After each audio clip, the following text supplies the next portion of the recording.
the division, man. God damn it. All right. It's Sunday. You know what that means. It's your boy Magnus next to his brother from another mother, Knight Rider, a.k.a. L.A. Knight. Let me talk to you. Oh, Ladies and gentlemen, boys and girls, children of all ages, Cash Snake, Chickens, Ducks, Barry Windham, Rick Flair, Teddy Black, Greg the Hammer Valentine, Patterson, all them. Let me talk to you. I go by the name of Knight Rider, man. And you know, we all know Logan Paul likes to make videos for 14-year-old girls and call us. Hey, yo, boy. What happened? Manscaped. Oh, hey, look at no, that's not Manscaped. Hell no Manscaped. What everybody's saying. L.A. Yeah. Dude, that promo was so hilarious last Monday. Oh my God, what fell out of the floor? Yo, for those that like Logan Paul, I got the Law and Order SVU music for you. Toom toom. Now, right, absolutely. Leave it alone. Yeah, there you go. They putting the R. Kelly out there, sir? We ain't going there. No. No, we're not. Right now, we know where he at. He's sitting there in the jail cell, saying damn to himself. Y'all kill me with this shit. Y'all kill me with this shit. Yeah, remember that interview? Anyway. Next to LA Knight, the black LA Knight. We got the man in the middle. We got the villain. We got the guy that likes to talk shit to me. Because his Atlanta Braves are in first, and I have 300 million reasons why my guys are in the bottom. They're all geezers. We can't pitch. We can't hit. We can't do nothing. Congratulations, guys. But you got a big old salary cap. Yes, you do. Hey, Magnus, you got to correct that. I don't just talk shit to you. I talk shit to everybody. No. What? Ain't nobody fucking safe with me. What? Hey, check this out. I got one for you. Look at my cousin. Let me tell you something. My cousin Sean called me Friday night at 11 o'clock to harass me about how the Reds beat the Braves. I got it yesterday afternoon.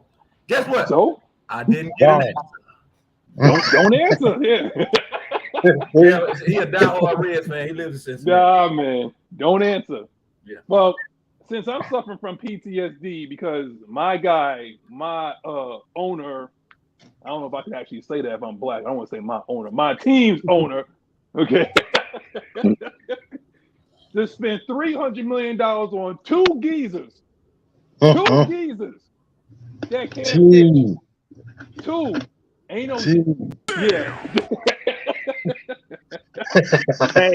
Hey, Magnus, you sure Thomas Dimitrov ain't running y'all front office up there? It's somebody. He might be. Now Thomas on too many podcasts to be running anything. No, I think he just slipped in the Mets back door and decided he was going to run the team. Somebody's doing that, but I'm suffering from PTSD. So, Juan, say what's up to everybody, man. This guy for one of the villains.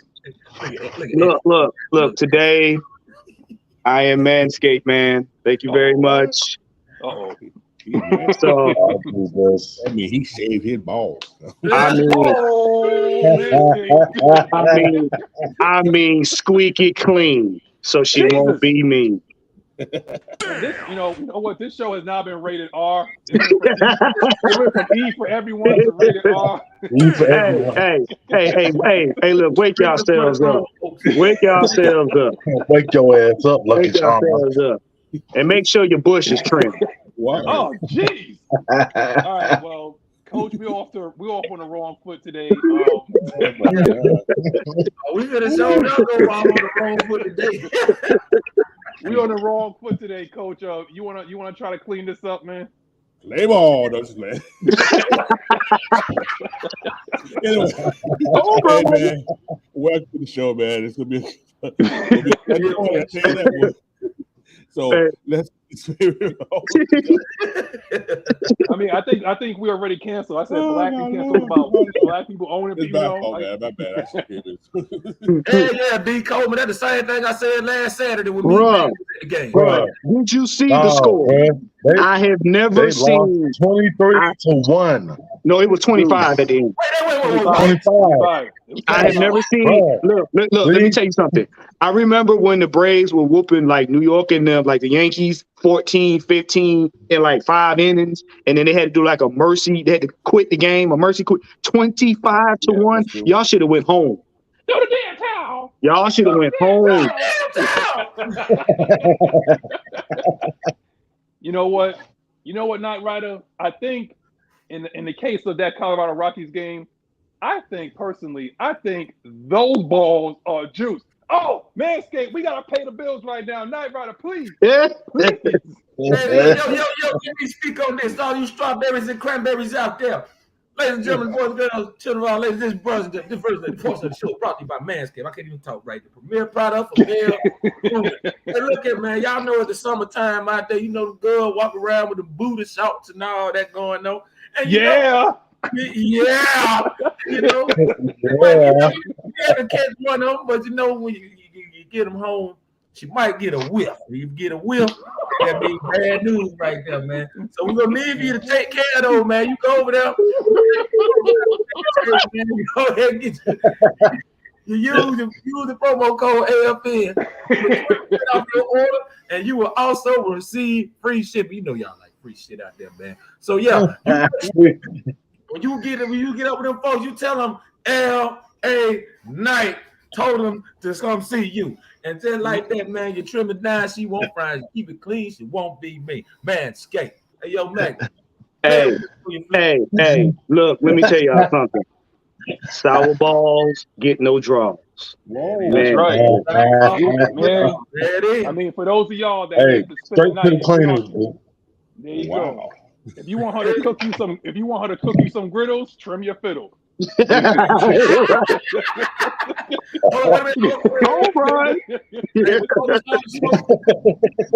talking about that shit right there. Hold on before we start. So let us have a moment of silence for the Colorado Rockies.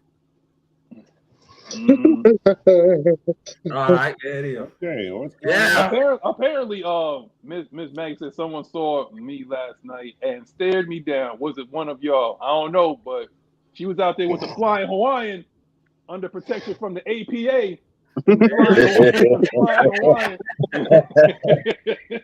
I don't know, but let me get into the elites before because Andrew GB, like soon as he wake up, he don't even get notification. He just know at 5 a.m.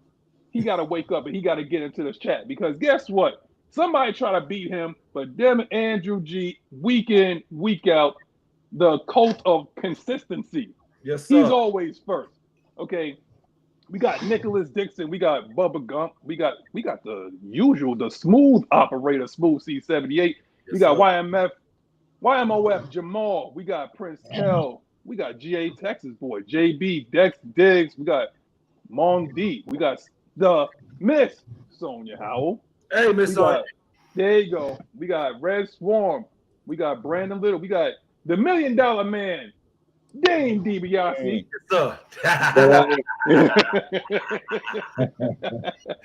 Everybody got a price. Everybody.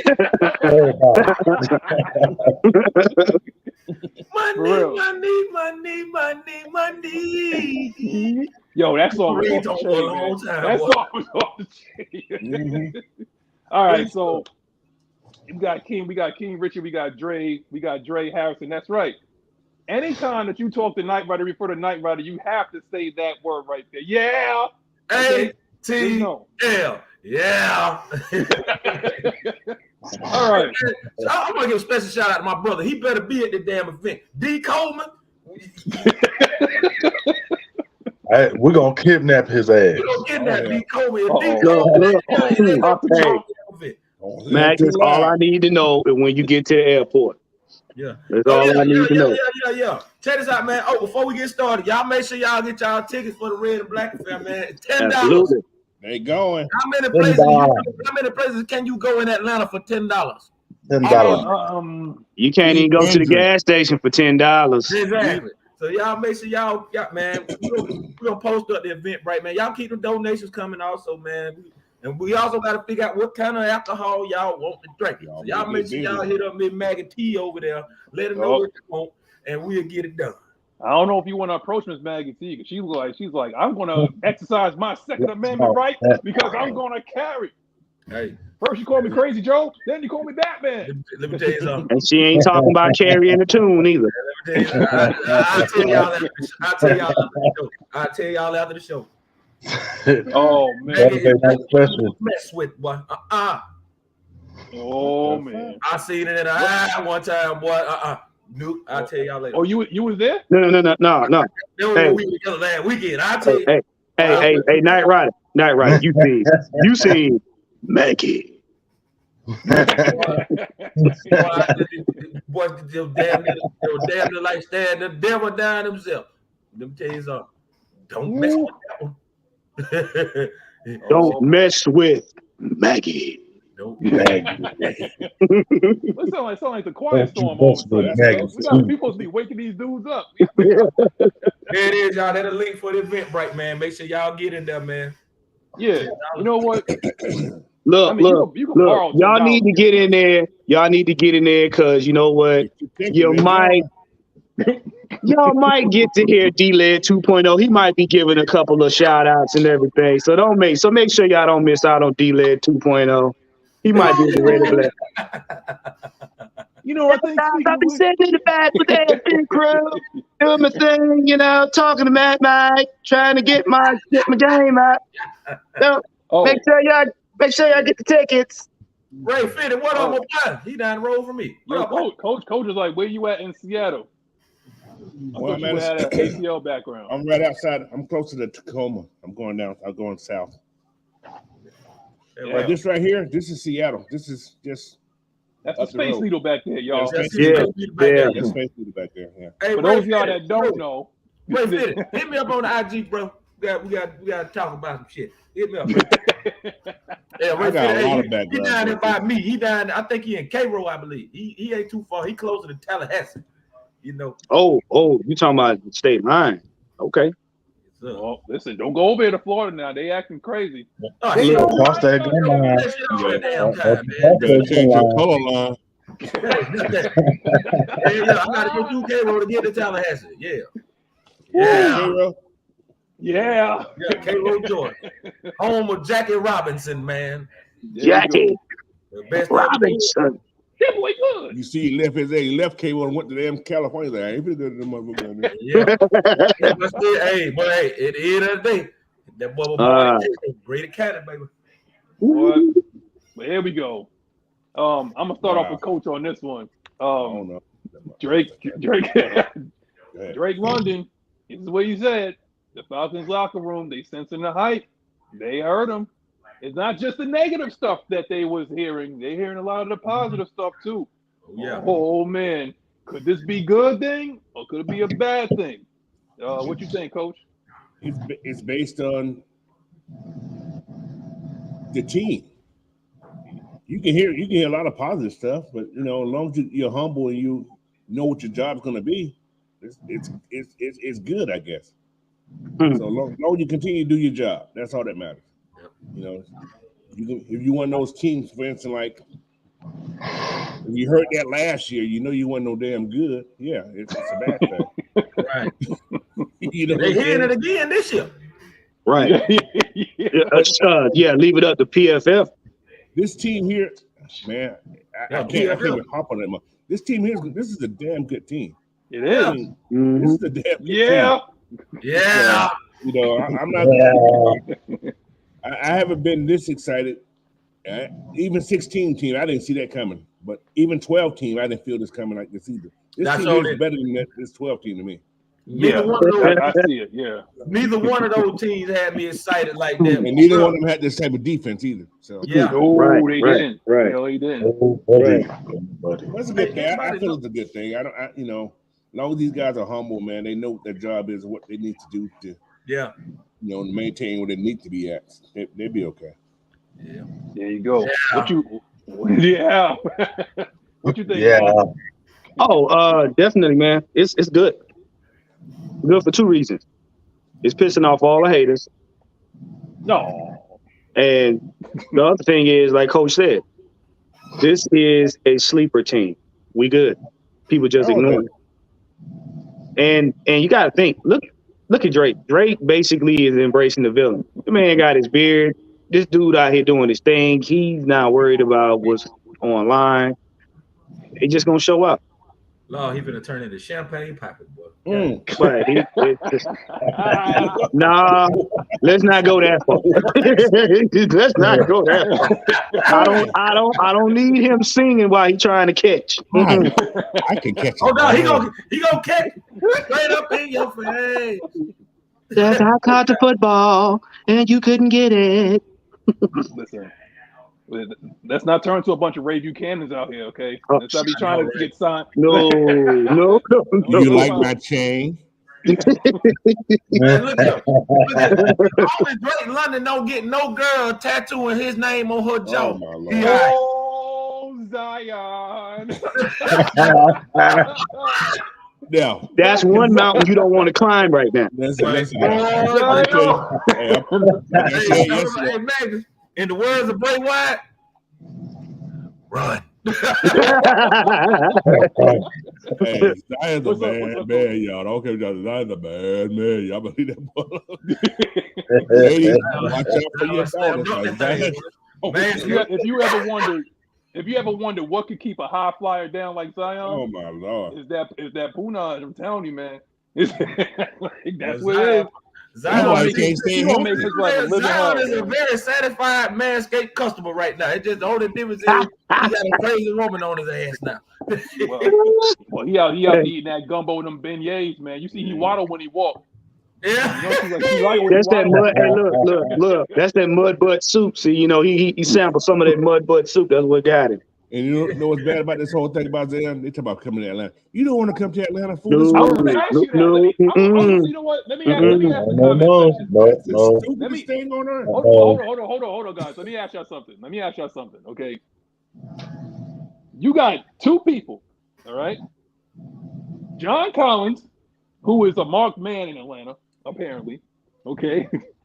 And you got Zion Williamson. Who would you rather have? Comment section sound off. What do you guys think? Who would you rather have? John Collins. Listen. Thank you. John Collins can stay on the damn court. Damn. And then on top of that, Zion is just shit. in trouble. What's going on? You got to give Zion the Jalen Carter treatment. Somebody in the principal's office. Nobody. No.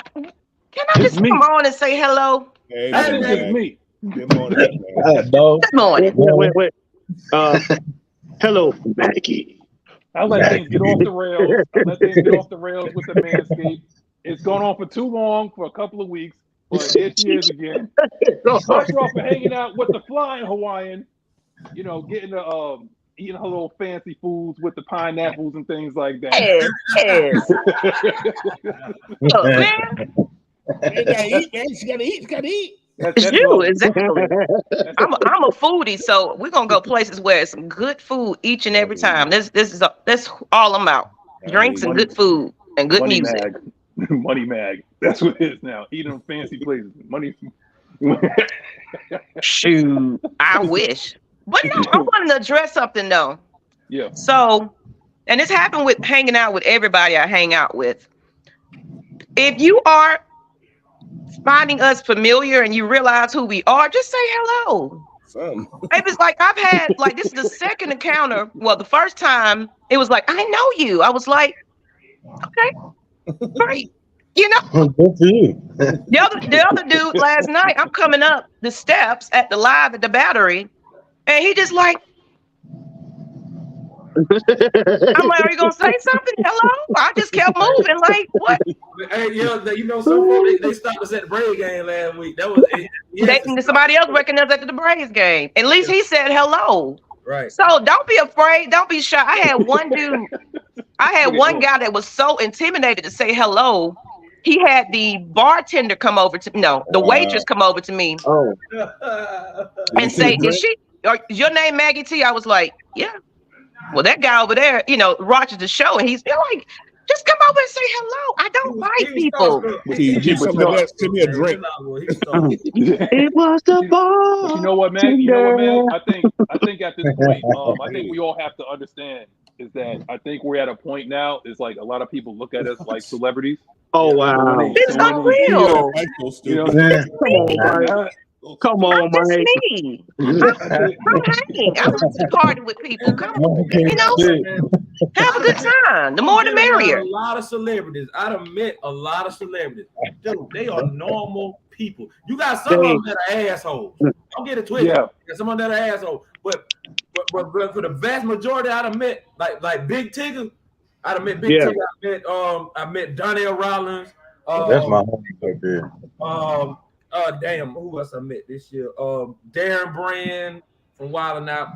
Man, let me tell you something. They all cool. They regular people. They just want to be. I'm gonna tell y'all something. They just want to be treated like regular people, man. They humans. They ain't with all that crazy stuff, man. They already got enough crazy fans as it is. All you gotta do is just keep your damn composure. Yeah. Speak to them. They normal ass people. But I guess Magnus, you're right though. Now, some people are kind of looking to us like that, so it's unreal. I appreciate the support, but just say hey, I'm cool. Just say hey, don't get shot. Don't steal Maggie Drake. Thank you. Yeah. Well, that did say if I ever see any of y'all, I'm definitely pounding you up. Manscaped. Yeah, right there. Yeah. Well, let me ask you, Max, since you're here, got to knock the rust off right now. It's been such a long time. I actually want to say congratulations to your children for graduating. It was a grind, but they made it. They made it. Yeah, they made it. I got a high schooler going to college, people. Isn't that amazing? Awesome. Wait. What college she going to? And don't say Georgia Tech. Well, she haven't decided. She had summer courses, so she's, she's gonna get. She wants to. Thank you. She wants to do nursing, so I think Georgia State was one location, a couple other schools. So she's interested in, or she might start small, and work her way up. So that's something that we're talking about now. Whatever's at her pace and everything, Albany State got a good nursing program. That's the Look, not right. I ain't sending her to nowhere where you would. Albany State has a great nursing program. My child won't ever be in the house. She's gonna be in somebody's bar club. Oh boy! No, here's I walk in there and snatch out. Like, no, you get your head back on that camera. That right. Yeah, not right. Gonna have her. I like this. Where she at? This her location. Not right. I wish a motherfucker would. I wish a motherfucker would walk up on me. I dot your goddamn eyes like Muhammad Ali. Don't walk up on me. You walk up on Ms Maggie, but not me. See, you try to dot by. I'm a super kick ass. I got a history. All I gotta do is sit and try with a damn bill with your ass. Sit a bill on the counter. Your ass won't see it coming. Look, do just like at the game. I sneak up on this game right beside them. They won't see me coming. Hey, Mike, I ain't gonna feel it either. I'm gonna get up. So that's for damn right. Oh, the question. Here's the question. All right. Apparently, Drake London says him and the Falcons have been hearing the hype. Outside. Okay. They've been listening. So okay. what my question is, like, do you think it's a good thing or is it a bad thing? I think honestly, it's a good thing. We haven't heard this team being hype in the locker rooms of all places. Hype around the quarterback, hype around this organization doing the necessary, things that needs to be done. They're saying it feels different. Yeah. And that's what we wanted. We wanted a culture change. We wanted these players to feel like this coaching staff cares, want to win, and gonna do what it takes to get there. And these players are wanting to be here. It's for people holding out for contracts, and that's possible. That happens. Practice and everything else. That's going to happen. But the majority of the players that are here want to be here. Mm-hmm. So I think it's not a bad thing. Now the media, they can sit on down with that. You know, we don't need y'all hype, but our players that's confident and content and ready to go, you can't ask for nothing better than that. Ooh, okay. I mean, you can't ask for one thing. What's that, Senator? What's that, Senator? Booty!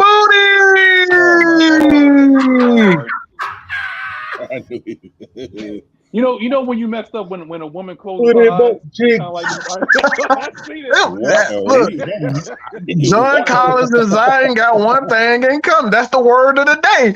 Booty!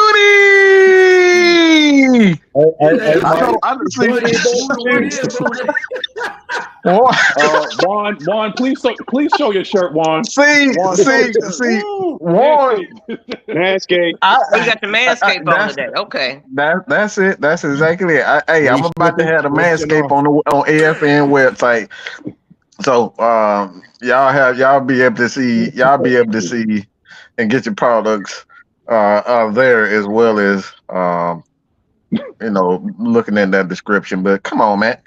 See, this is what I can't stand.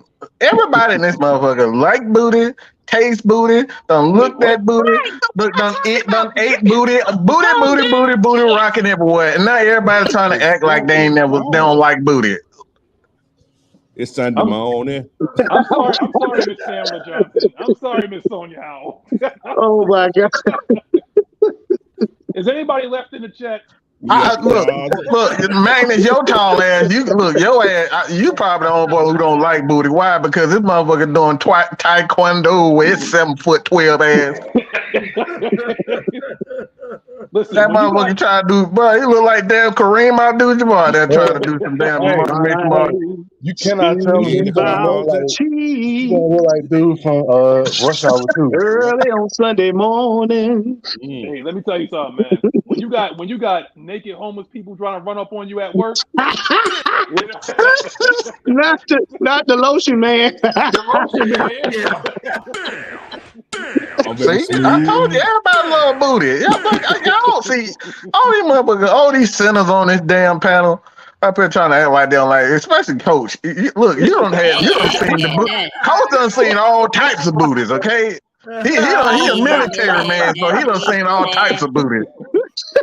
Don't get Coach in trouble, man. I've been to Asia.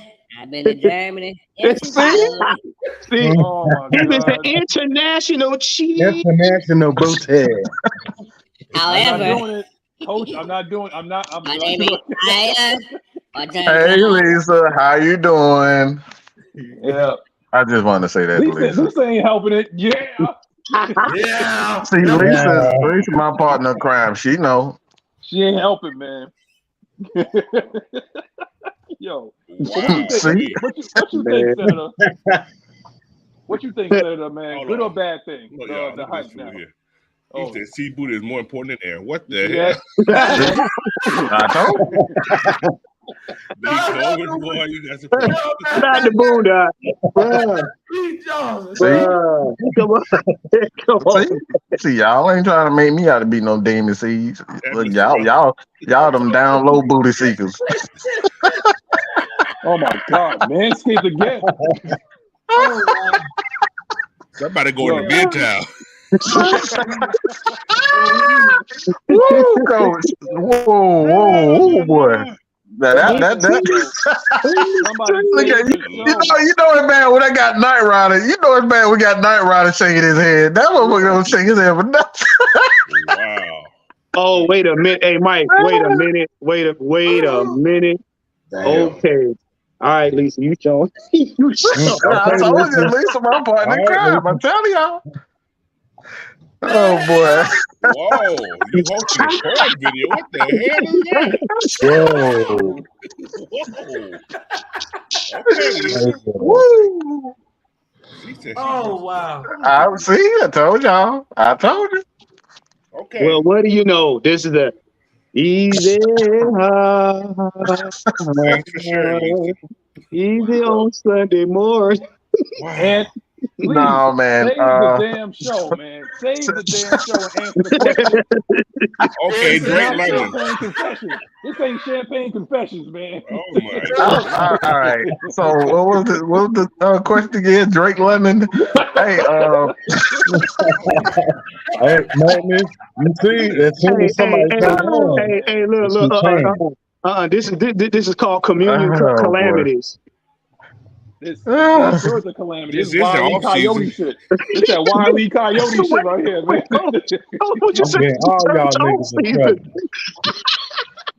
See, this why Cal done kind of put me on punishment when I go over there to Champagne Convention. I can't act up over there, so y'all got it. Oh, we know. Oh, there go Maggie in the sore state. There you go. One time, man. All Congrats. right, go ahead. And answer the question, Ant, man. Answer the question. What's the question? I don't know. Drake London, man. All the hype. It's right here.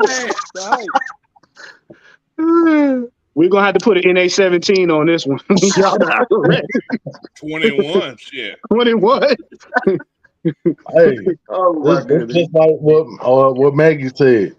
That's good because we want our players to believe in us. We don't give a damn what the media and national media got to say. I don't give a damn if y'all don't believe in us. The fuck, y'all keep that shit where it's at. I second that emotion. Right. What you got? What you got, Knight Rider?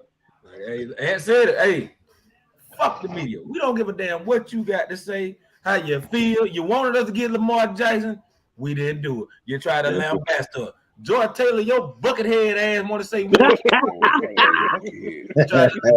Get what? We don't care. Oh, she good for titties. That's the only thing she good for. That's all she good for. That's all she good for. But let me tell you something. That's a good thing, man. The locker room believing in everything. And then on top of that, Drake London, from what I heard, is taking a leadership role, man. A lot of people gravitating towards that. So it's going to be a beautiful thing once it starts to just come into fruition, boy. And there's going to be a lot of sad asses out there when the season starts. It's going to be a lot. What did old boy from the Celtics say, Knight Rider? You better not let us get one. I know, right? Better not let us get no. They ain't ready for no. They ain't ready. Look at it. Hey, I'm going. In case anybody want to know, I'm going on a cross country tour this fall. I'm gonna be driving a Kleenex truck, passing it out to all y'all sad fam with the Falcons your ass. Okay. Kleenex brought to you by Wipers. Yeah, that's right. Yeah. That's right. Keep it clean. What you think, Senator Palpatine? Honestly, I think it's a bad thing. I don't like the fact that the locker room is sensing anything good. Because I want to keep that underdog. I want to keep that underdog feel. It's like, look, I'm just bullshit. I couldn't even say that shit to myself. My bad. I was trying to come up with something. I could goddamn come up with that. Mike, you was cussing yourself out while you were saying it. See, I told y'all I'm not a good liar, man. I told you I'm a horrible liar. But no, it's a good thing, man. I told that, bro. I tell people all the time, I'm a horrible liar. You see this shit written and I stutter and all types of shit. So I'm a horrible liar. Mike, let me give you a piece of advice. You want to learn how to lie real good? Just go fishing. Come fishing? Oh hell. Do something to lie in this motherfucker. Hey, I'm gonna come back like because I don't want to be like Ocean. Nah, damn, I ain't mean to say that. Miss PJ. I was gonna tell a joke, but I'm gonna leave that alone. I'm gonna leave that alone. This pan. No, I'm sorry. I'm sorry, y'all. I gotta give Miss Pamela Johnson a demerit. Normally she's in here. She's normally in here early. And she's been late the last couple of days. She was late yesterday a little bit too. I don't know what I don't even want to know what people doing. Why they coming in here late? I'm starting to act like the preacher. You know when the preacher see people coming in late, they coming into the service late. I'm here, Pastor. No, I need to know why you're late. I need gotta have the extra $10. You know what? You know what? Right. Hold on, y'all. Hold on, y'all. Because somebody, my brother from another mother is trying to sneak in here. And when he does, I got something to say to him. I got to address Blackberry because I ain't get a chance to address him on the rec. I'm not going to address him on his show. So when he comes in here, that's when I want to sit down. I want to address Blackberry, okay? That's when I want to be doing, all right? Now, as for the question, as long as it doesn't keep that chip off their shoulder, that's my problem. When you have like these little hype teams, oh, here he is. Maybe I should start saying it. Blackberry, you there? Yes. Now I want to let you know, Blackberry, my brother from another mother. I'm gonna let you know. Yes, sir. I love you, brother. With the number one pick, the San Antonio Spurs select, because we was garbage all year. The 7'4" lanky ass dude, Victor, your mama. Who can't shoot? Yay! It had to be worth something. It had to be worth something. They were number. But you know, Yay! I suffered through the whole year. It was worth something, goddammit. Hey, he went to the thing. He couldn't make a jump shot in that little video he had the other day, though. He missed shoot. Hey, I just pray to God Victor Wembanyama does not wind up like Sean Bradley. I'm praying. I hope not. God, he don't wind up. That boy is fear. That's he real thing. That man, it look like a damn pretzel stick. That motherfucker snap it in the damn Like a second. damn mattress, man. But it's First of all, they should know better than to be drafting a flagpole. But I digress. All I'm gonna say is, hey, if he turn around, to the side, he'll disappear. all I'm gonna say is, good luck, San Antonio figuring out how to put some weight on that boy. Oh my Good Lord. luck. We got somebody put in the call to the great Khalid. He'll got there help about. He still won't have no damn legs. Right. Khalid by himself. He'll help But he ain't have no legs though. But you see the way he walked though. You see the way great Khalid walked. He walked like an action figure. Because he have no legs.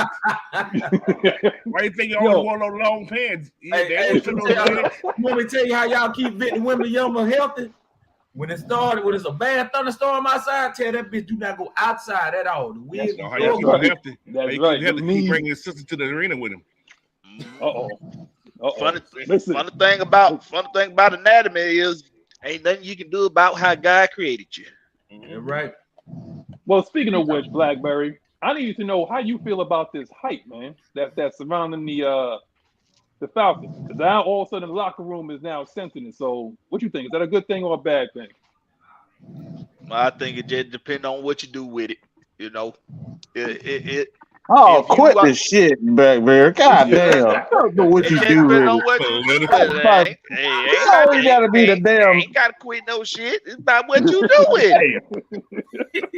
It's about what you do with it. Now, Mike, you know he's in deacon form right now. I know. It's about what you do with it. You know. Listen, if my neighbor come knock on my door and say, "Hey man, you know, I just want to let you know, man, I seen you getting yourself back in shape. You're looking real good, man. I think you're gonna be all right, man. I think you're gonna be all right." I can even look at my neighbor and say, "Well, thank you for goddamn boosting my goddamn ego." Or I can say, "Go take your ass back to your damn house and mind your damn business." That you could have said the last one. I don't want to hear that other bullshit you just said. Ain't no bullshit. It's how I feel, goddamn it. Don't tell me how to goddamn feel. This mother got two thoughts in his head. No, he ain't. I know Blackberry saying to himself. We talking about Darren. We talking about Darren. Darren is saying to himself, "Fuck all that bullshit. We gonna win, goddamn. I don't give a fuck what y'all think." Got me cussing on Sunday, you damn devil.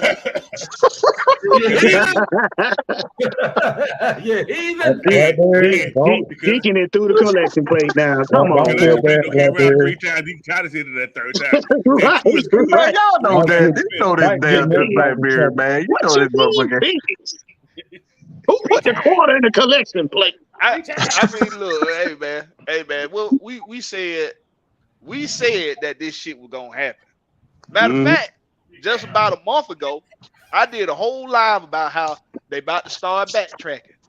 They about to start backtracking. They about to start nut riding. I told y'all he was full of crap. He just proved. Told y'all. That Blackberry I'm talking about it's right still here. all about what the hell the damn locker room do with it. See, it's about what they do with it.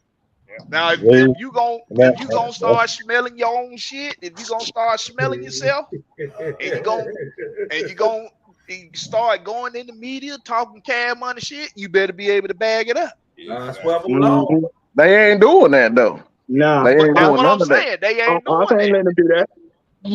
That's what I'm saying. That's my point. Like they telling their neighbor to go mind their damn business and stay in your own damn house. That's what they saying. They don't give a damn.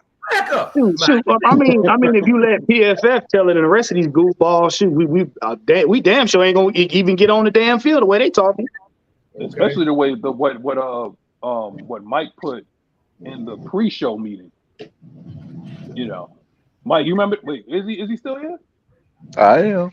Okay, you remember what you put in there that stupid tweet that this person, I don't know, is this dude credible or not? That's what really got me so hyped today. It's like I'm thinking about going live probably a little later to speak on that, but it's like, what the fuck are you talking about? See, the issue that I have with said tweet is that you said, shit. I got it right here, bro. Read it real quick. Okay, it says, I'm not even going to mention his name because his name holds no weight on this program. Right. You want to know? Like, go ahead and I think you retweeted it, right? Right, Mike? Yes, sir. All right. So if you follow Mike on Twitter, he retweeted, and you can go ahead and comment and get at this dude as he needs to be held accountable for the BS that he just put out there. Number one, he said Kyle Pitts was one of the most unlucky, talented players in 2022, whatever that means. Okay. Falcons dropbacks equals worse since 2012. You want me to go through this one by one and we address it? Yeah, just go. Yeah. All right. Okay. Number two, uncatchable targets for tight end equals most in NFL. Okay. And number three, under 80% route participation equals Arthur Galbrain. All right, go ahead, Juan. I got a question. Go ahead. I got a question. Said goofball. If you can hear, if your ears are glued to your head. Did Pitts throw to himself? See, that's the problem. That's the problem that I have with this. Like, overthrow Jesus Christ for God's sakes, man. No. That's the problem that I have with this. I didn't know tight ends threw the ball to themselves. That's the first thing this got a problem. This is why I have a problem with. Hold on, Don. Let me just say this one thing. This is why I got a problem with. You said all that shit. Everything that you said had everything to do with the damn quarterback. Exactly. Yep. That's what this is why that tweet was so damn dumb. Now y'all could go get the rest, but that's the. I'm gonna go in detail. I'll probably do it later. I'll probably do it later. I'll probably do it Monday. One or two you gonna get that from me. It's gonna be early. It's gonna be early Monday morning if I do it then. But that's the problem. Everything that you stated had everything to do with the quarterback, not even play calling. So go ahead, Doug. Exactly. But we also forget too, like the dude was hurt half the season, man.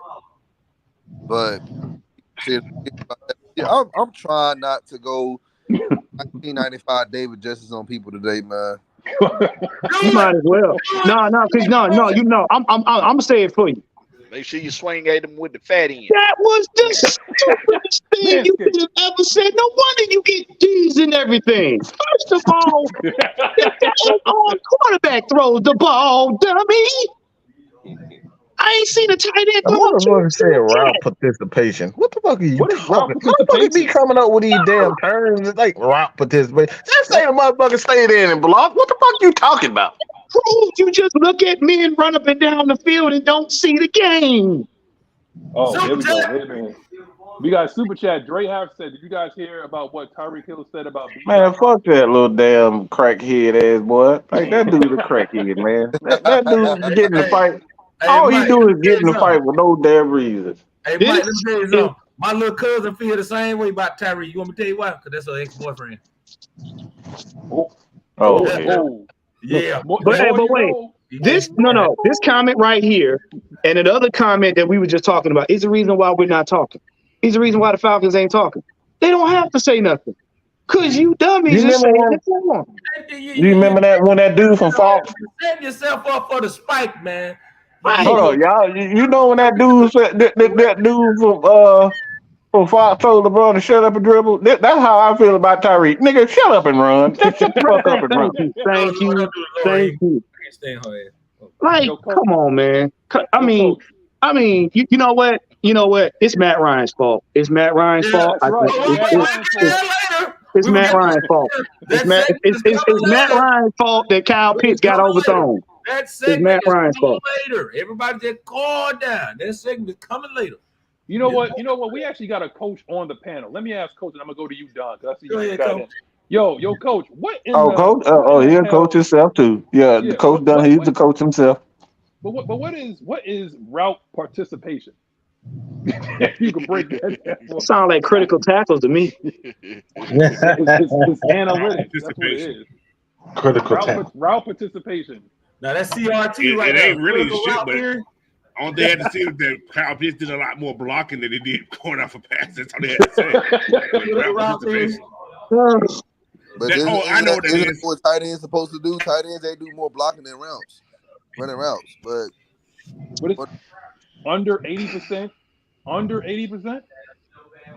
Motherfucker, his position literally says tight to the end. Okay, God damn it. That means blocking. But that means like how often did we run the ball? We was a running team. A lot.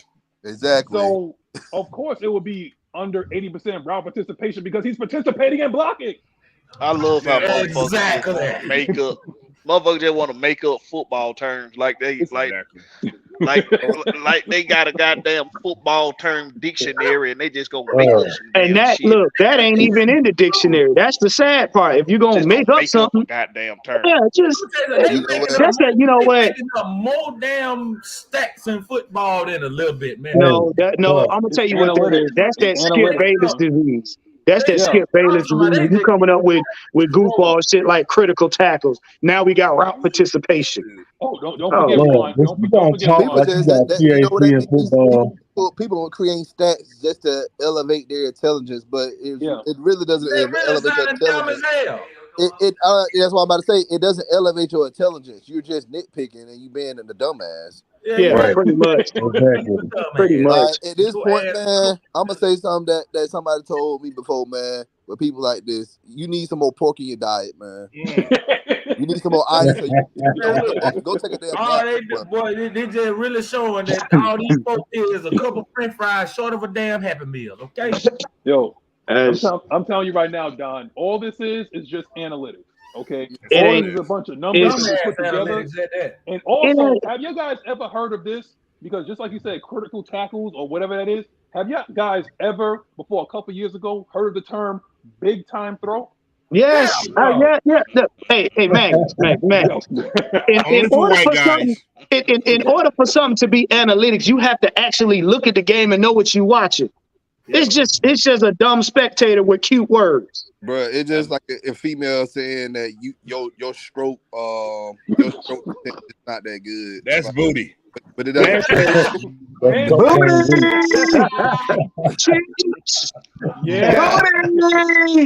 Yeah. You got football. You got actual football analytics, and then you got what Big Sam, OG Sam would say, overly smart, dumbass motherfucker analytics. Yeah, pretty much. Just take the smart part out. Did y'all ever see that Netflix special with Marcus on it? I didn't bother watching. I didn't watch it. Is it out? I ain't watching that bullshit. What's the name of it? I am not short circuiting my TV to watch that. I ain't seen no commercial for it. I didn't see and you won't. It's a shame. But last year was enough. I seen enough from last season. Right. I don't need a recourse. Nope. I just hope that it's just him in a dark room just talking. I don't want to see no highlights or nothing like that. No. They're gonna show you the highlights. They're gonna show it in slow They're motion. showing the highlights. They said they're showing the highlights of his. I hope they show his breakdancing move. No, I hope they show. The only part you see is when Arthur Smith go to him and say, "Hey man, you're not starting this week. We gonna give." They got that part in there. I definitely want to see that part. I want to see that. Yeah. Why? They even did a remix where he rolled on the ground. They let him fall, roll, get back up, do it again. My man did the Booker T. He did the Booker T. Yeah, everybody say I look like Booker T too. I don't know why the hell they keep calling me that. Y'all leave me the fuck alone. You look like Bud Dupree, man. It's not Booker T. It's Bud. No, you Bud Dupree, bro. You gotta do the spin-a-rooney. I don't see Booker, but I see Bud. That's Bud. People that say anybody got drink like Booker T. I'm like, y'all. That's why they Booker. Yo, Black man. Anything else you want to add before we move on? Yeah, I do want to add something else.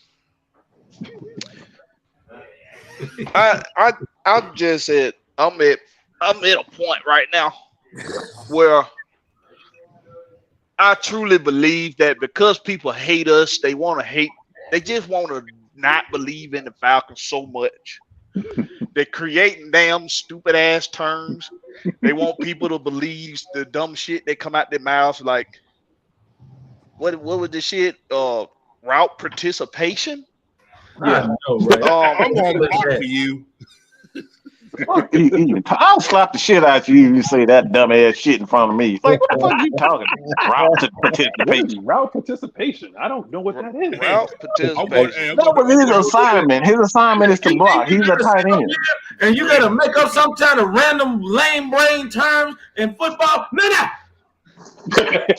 That's spectator talk. No.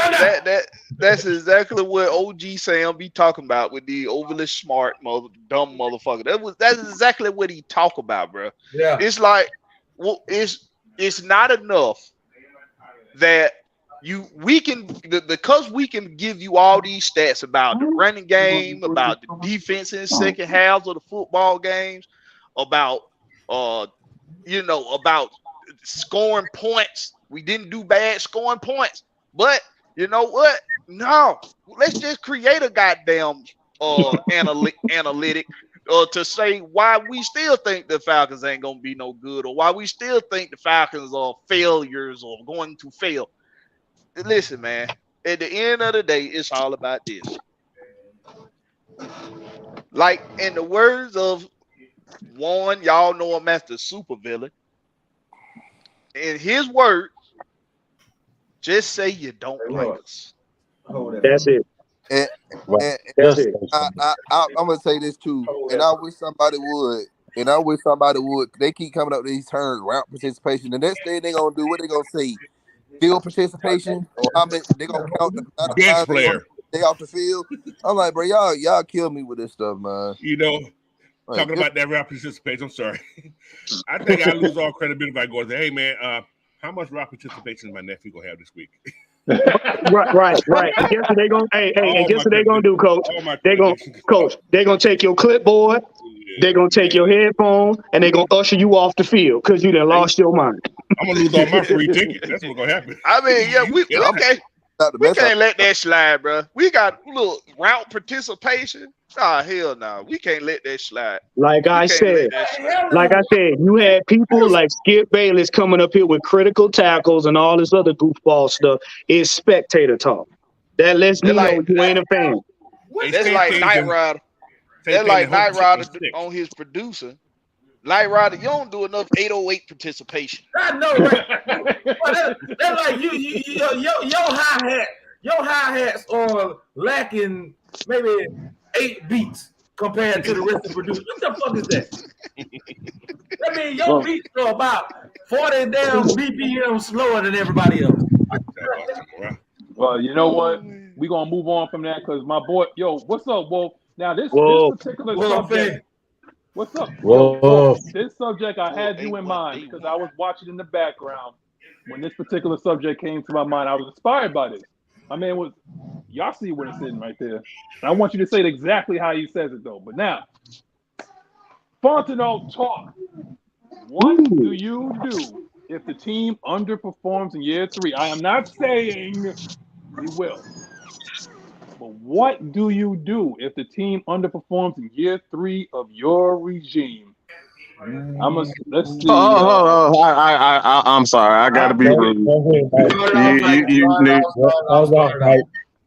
I gotta be rude. Hell no. You do what the fuck you been doing and staying patient. I talked about this on Atlanta Sports at 11. I partnered with those guys. I help co-host whenever Dave or Tom is not on the show.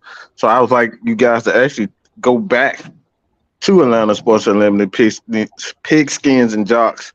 And we actually talked about this. And the thing is with that, it's like, what's the point? Why we got to continuously go around firing guys when this guy literally the first 2 years he was dealing with record number. I'm talking about record highs in dead cats. So did he really get an opportunity to showcase his skills as a coach? Absolutely not. This is the first time this year that he's had his team, not Thomas Dimitrov and Dan Quinn and those guys, not Mike Smith, Julio Jones, and Matt Ryan, because those are his players. All right, those were their players, or those coaches' players. It wasn't his. He finally has his players. So right now, I think you look at this season, right? I think this is a barometer to see, all right, do we need to go get a spectacular player on offense, a superstar offense, a superstar to be around on defense? We'll see this year. This is what this is. Yes, we believe that we can get to the playoff, but like right now, we got to see who's going to step up to be that superstar. This is why you draft a guy like Bijan, because we need to see who's going to be that star that we continuously build around. And then if Bijan end up being that guy that we can build around, along with Drake London and Desmond Ritter, and Chris Lindstrom, we can kind of get a gauge. But this is a gauge year. See where the defense is. See where the offense is. What we need to go out. Do we need to pull a Julio Jones and trade 2 first-round picks and a couple of picks in the mid-round? We'll see. But this is the year for that. Yeah, I like add to that, and I'm glad you brought that up because it is a gauge year, and we also got to take into consideration this is Arthur Smith's 3rd year. However, this is Nielsen's 1st year, so you don't know. We know what the defense could look is going to probably look like, and we already done talked about it for over a week now. But you got to get this man the time to put stuff on film, put his product on the field. Yeah, we made a lot of free agent acquisitions and stuff, which is good. But now we're gonna actually see what you put all these things together, how it's gonna actually look like. And like I said, if we fall short and not make the playoffs this year, it's fine. I don't see Smith, nor Nielsen, nor Fortnite going anywhere. What's probably is going to end up happening next year, if we end up picking in the top 10 again, we're going to draft a defensive guy who we feel like we can plug into that spot that can make our defense better. And this is just like worst case situation.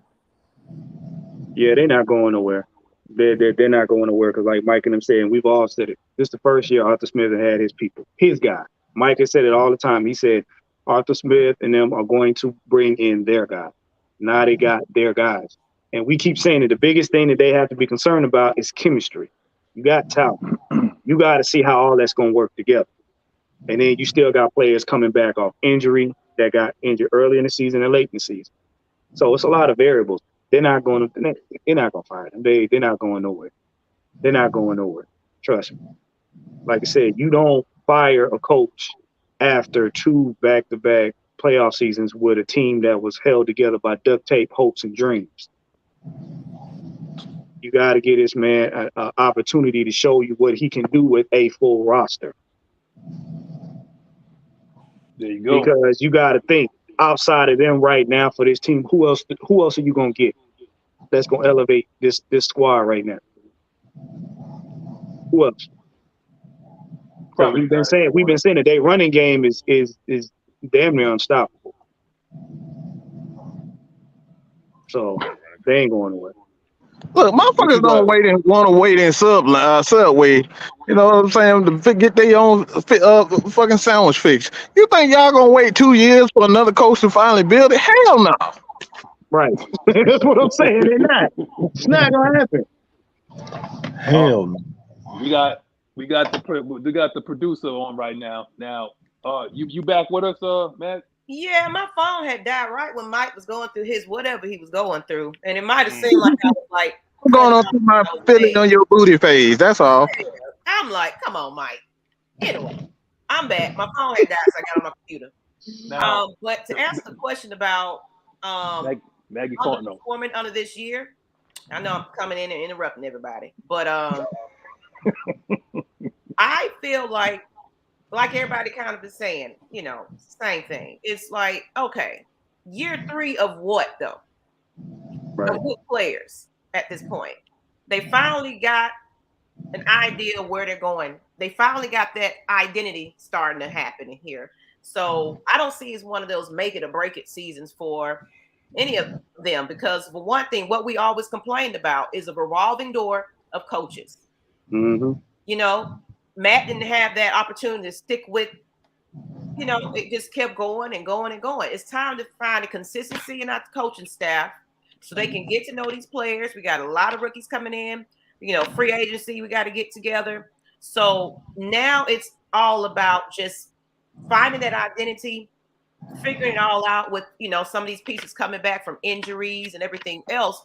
Now we can put the product that we've been working towards on this field and see how it comes together. So I don't think it's a make it or break it season for anybody on the coaching staff, but it's okay, we see where you're going here. Kind of, you know, you got to take time, like everybody said.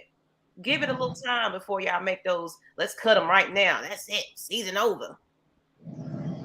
We pulled together a hell of a few wins from some expectations that was never there in the last 2 years. I have to say that's improvement. Mm-hmm. There you go. What you got, Blackbird? I asked the question. Can you put it back up too, so I can just? Well, you want to hit that? Did we hit Jerry Harrison yet? Did we hit that $5? Let me hit this super chat.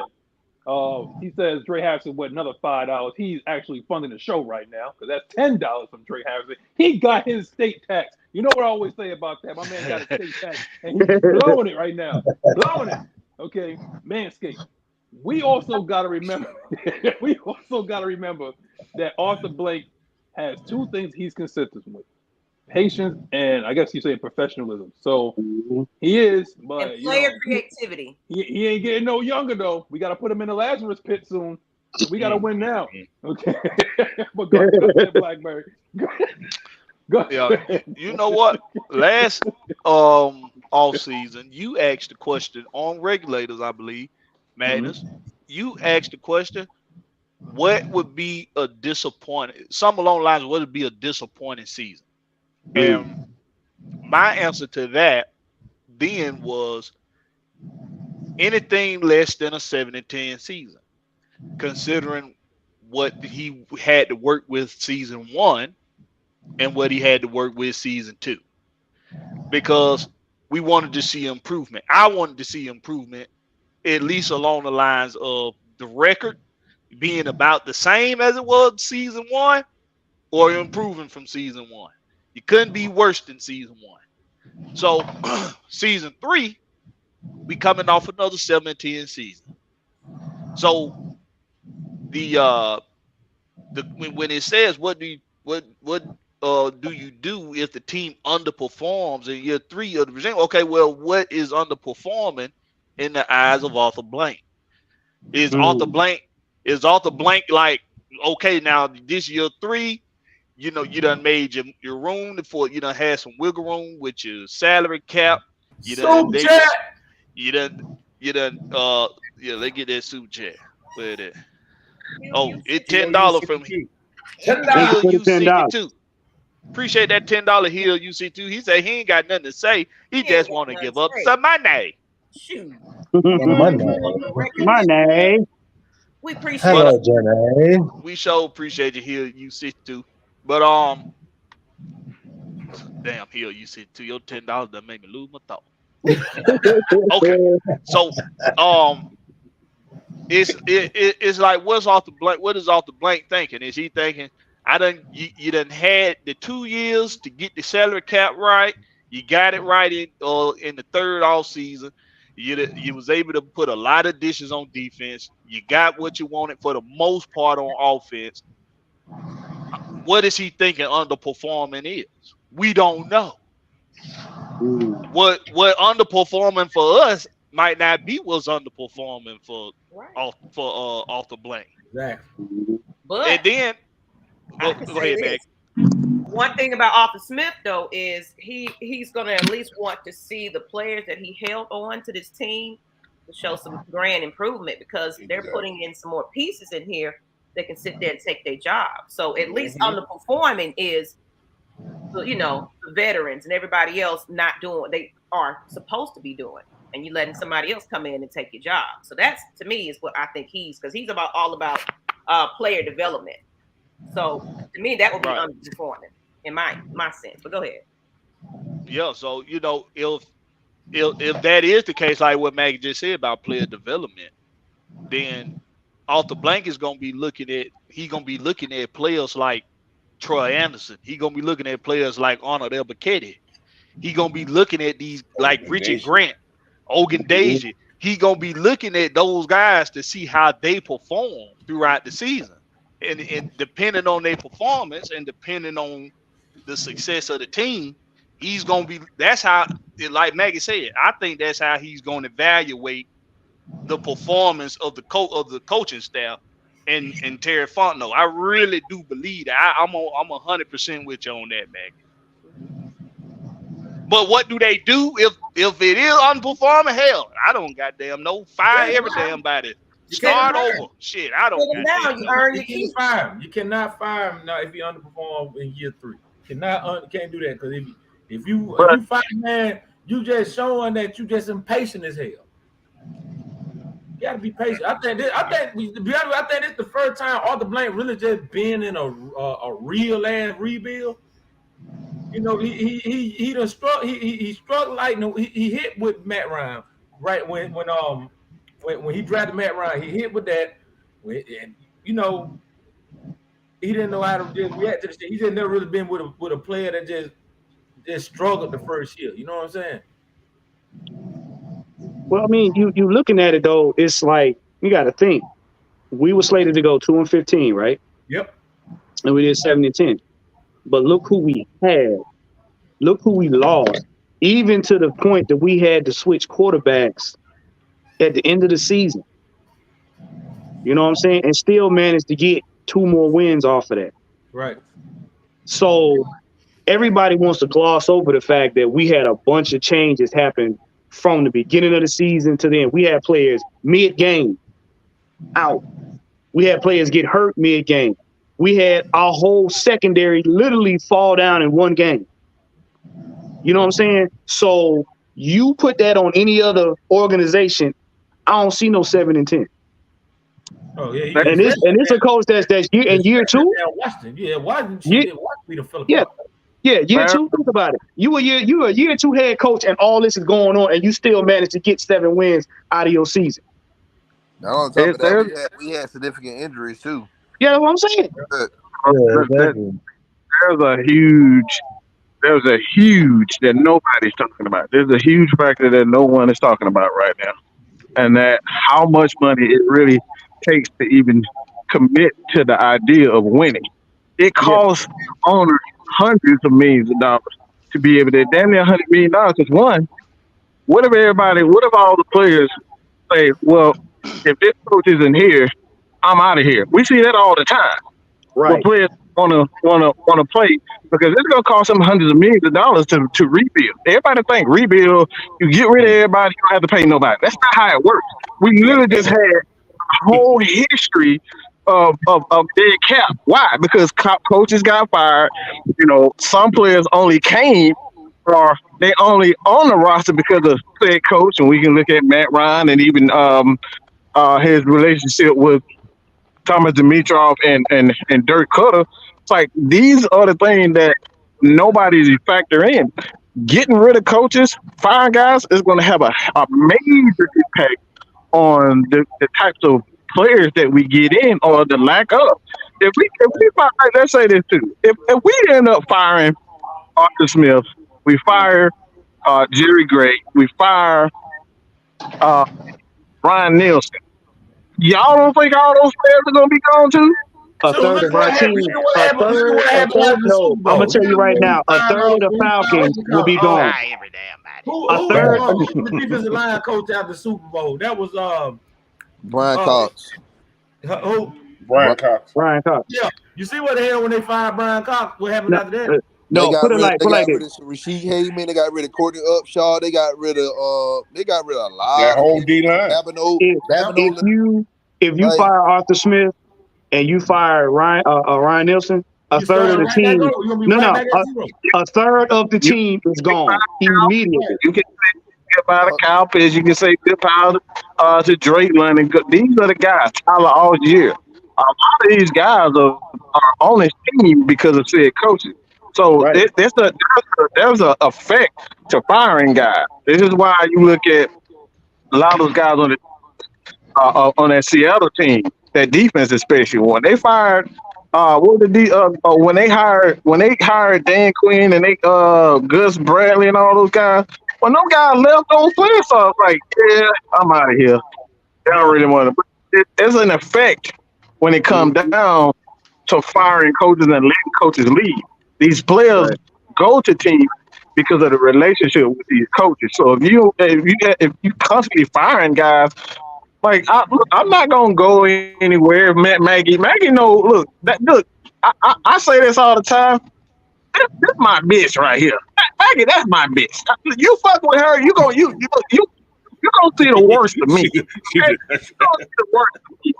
Don't mess with Maggie. Don't mess with Maggie. What's going on in Arizona right now? Well. And one said something smart. One said something good earlier. I don't know what one went to, but he did say because once you fire a coach, a third of the team is automatically leaving with this person. Right. Yep. The next season, guess what? The next season, another third of the team is going to leave too, or you're going to cut them because you're going to want your own identity.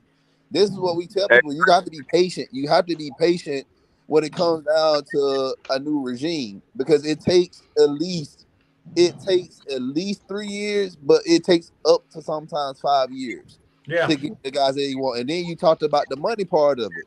Like, look at the Eagles. The Eagles for years has invested a lot of money in their offensive line and their defensive line. Now they gave Jalen Hurts all this money.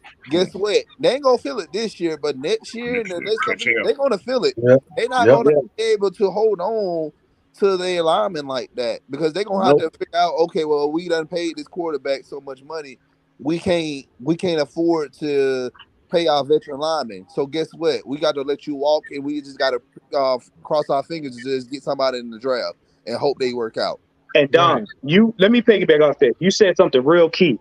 With all that, and Mike said this before when we talked about Matt Ryan, paying Jalen Hurts on the premise that he could possibly win the Super Bowl this year.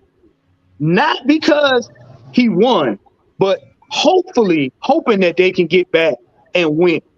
You see what I'm saying? So now you paying it on a hope and prayer that he's going to win the Super Bowl to elevate y'all team. If he don't win, guess what? That team now dissolves. Yep. And I'm gonna tell y'all, if Calais Campbell would have thought this was a revolving door, he wouldn't have come. That right there. I was going to say that. I was going to say that real quick. A lot of these veterans that want to come here for that little bit of money wouldn't have come because they're like, bro, I can't. That's not stable. I can't end my career with that. But think about this, Juan. Think about this in this sense. Let's talk about the business aspect of it all, right? So you go out there and you hire like a new coach, right? Let's just say Juan is the new coach. I don't want Grady here. I don't want Jake here. Yep. I don't want AJ here. Now, if you're Jesse Bates, is like, you lied to me, right? I thought something was going to happen here, and something is happening. The Titanic is happening right now, and now all of a sudden it's like, now I'm the elder statement that's supposed to break. No, that's not what I signed up for, man. Yo, get me up out of here. Now he's gone. Right. Now you got the great purge because now everybody wants to leave the team, and there's nobody here. Guess what you just did? You killed the culture. You killed the team. Trust, you know man. what I'm saying? And you set us back 10 years. And then you messed up the report. The whole damn team, just like that. You messed up the rapport with the agents because guess what? A lot of agents are linked. Like a lot of players are linked to a certain agent. This is why we brought in a guy like Jesse Bates. Yep. And it's real. Thank you, Casey Hayward. One more thing, Maggie. Do everybody a favor in the chat. Go ahead and raise the roof one time. Oh, okay. What the hell? Nah, we ain't raising no roof. Right about the roofs in Nattercell. You know what? Look at what Ghost Pepper said here. He said that exactly not right. That's why he never undermined the process for the past 2 years. Archie Smith and Terry Fun were hobos. Now they finally got a decent meal. They're being told you got 5 seconds to eat or else. That's what the damn fan base. That's what the fan base and the media are doing. That's exactly what the fan base. But that's why I said. That's why I said underperforming for off the blank. It ain't gonna be what underperforming is for us. No, see, it's for not. us, we analyzing this team, and we saying on paper, we saying this team defensively can be really tough. We saying offensively, this team can take many steps forward from last season. We saying all these things based off of what we see on paper and what the regime that we talking about has done to this point, and why we're saying those things. To alter, and we're saying, hell, when we look at the schedule, we saying we got some of us saying 14-3, 12-5. You know, that for us, anything less than 10 wins might be underperforming. For the fan but for base. off the blank, right? For the fan base, for the fan base, but for off the blank, underperforming might just be simply like what Maggie said. The players ain't developed like they were supposed to. That they picked in the draft, that they got in free agency. For him, it might be, yeah, okay, we only won one. Let's say we win one more game than we did last season. Arthur Blank might be looking at it in a sense of, okay, you won one more game, but I still saw Troy Anderson like playing like a man with a head on fire. I saw you finally get something out of number 3. Yeah. I seen Ogun Daisy take a step forward in his career. I see the guys you got in free agency out there getting us more than 20 sacks. We got at least 40 sacks this season. For him, that might be what he's evaluating in performance, not necessarily record. Yeah, Blackberry, you hit on something. Hold on. Yeah. The Blackberry don't hit on something, all right. He don't hit on something. I just picked up on what Maggie said. Maggie put it out there. Hey, Magnus. But you know what? Blackberry make a good point because you got to think if you are a billionaire, all right, and do you know how long Arthur Blank been waiting for this team to revitalize the culture? Shit, since 2002. Thank you. So that man right now is ecstatic about where this team is going. The culture to change since I was in the damn 11th grade. He ain't about to dissolve nothing. Let me, because Hold on. Wait. Look, we keep talking about. Look, this is the thing. This is the thing. We keep talking about what everybody's expectations are. Nobody else's expectations matter more than the owner. Okay, exactly. That's all. Because talk about what Arthur and all the players. Look, if Arthur wants to be patient, he's gonna be patient. He don't care nothing about what Wolf said, Mike said, Ms Maggie said, Ant He don't care nothing about none of that. At the end of the day, this man spent over $1 billion. Okay, let me say this again. I'm gonna say this real slow. He spent over $1 billion on this team.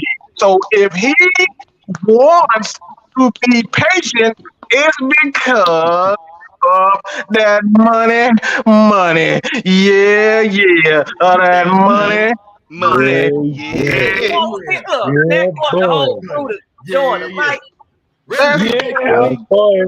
I mean that's it, man. That's it. That's it. Because at the end of the day, it's his team, and he's going to do.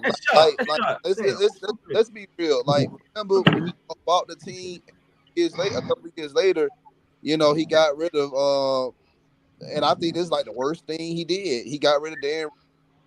Like, you got rid of that culture that we had here, but now he's like everything's going back full circle. Like, recycle, man, recycle. Everything goes in circle. There you go, coach. Like, as a businessman, know what mistakes are made when you're a businessman.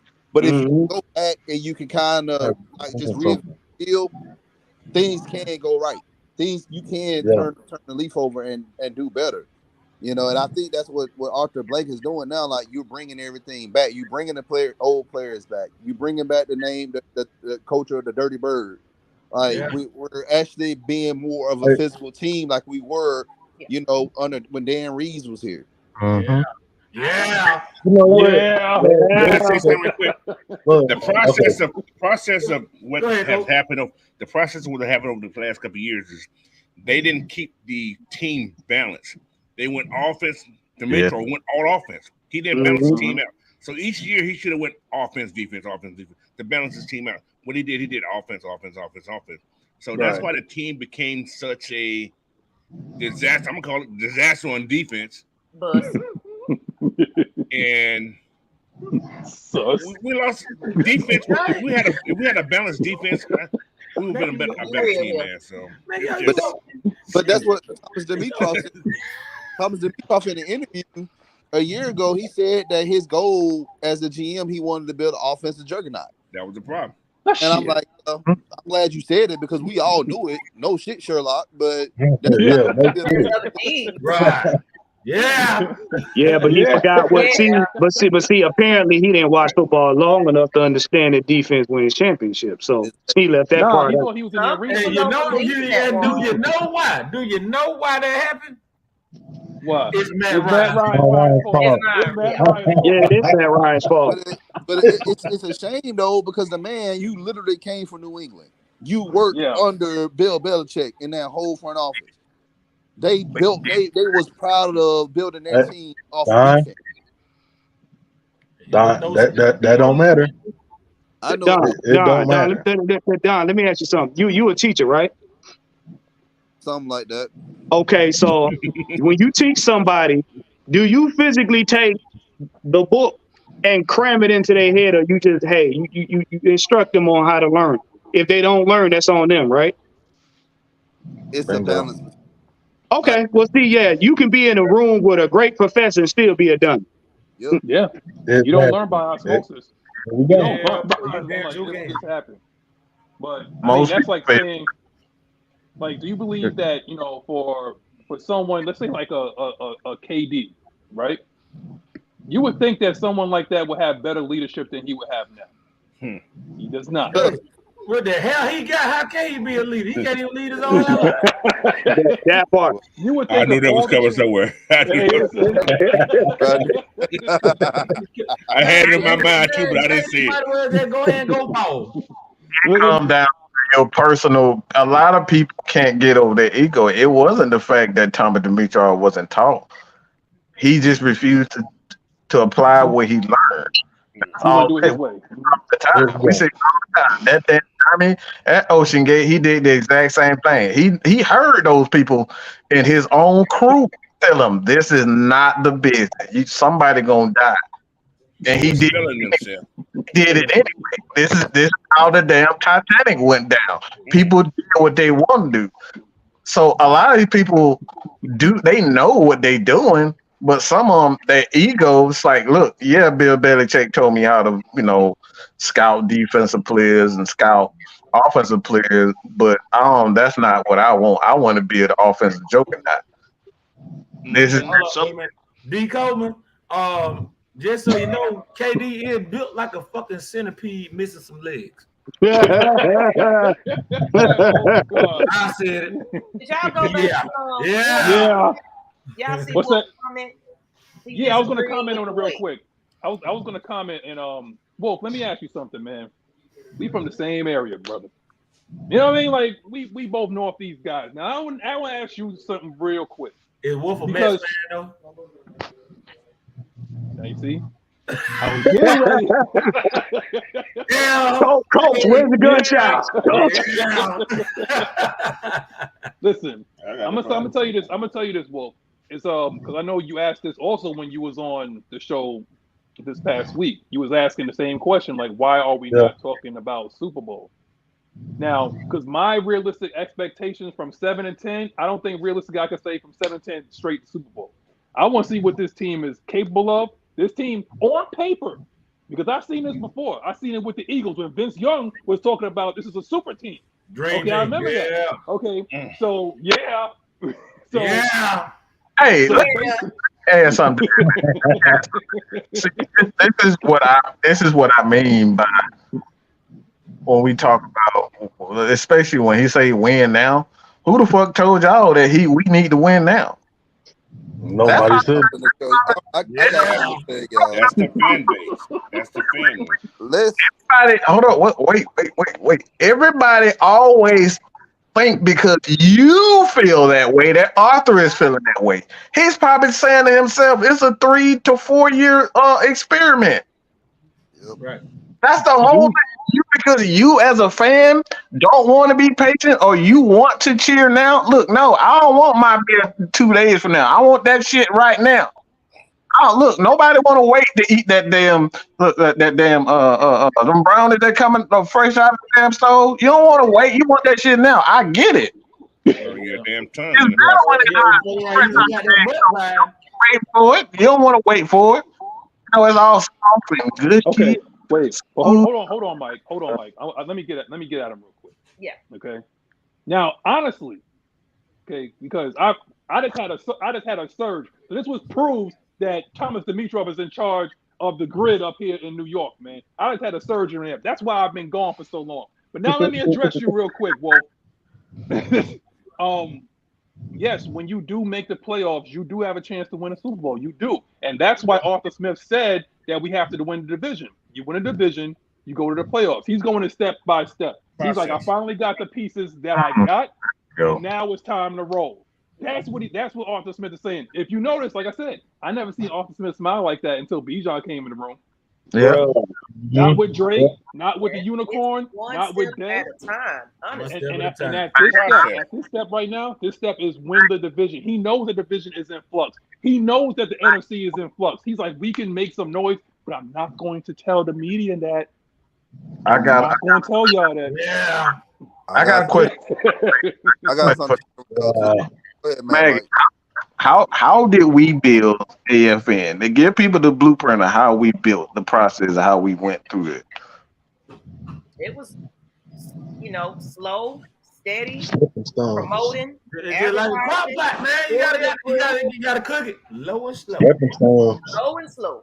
I mean, now we 18K deep in our Facebook group. We're trying to move it on over to AFN. So can you imagine how long that took, though? At least 2 years. Yeah. Yeah.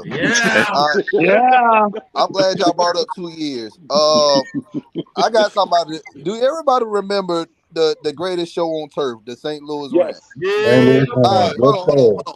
Now, remember when they won the Super Bowl in '99? Who was their head coach? Vic Vermeil. All right, now Vermeil. What year did he win the Super Bowl? 2001. No, 2000. I know what year in his coaching. Like he was there in St. Oh, Louis. he was like he was there.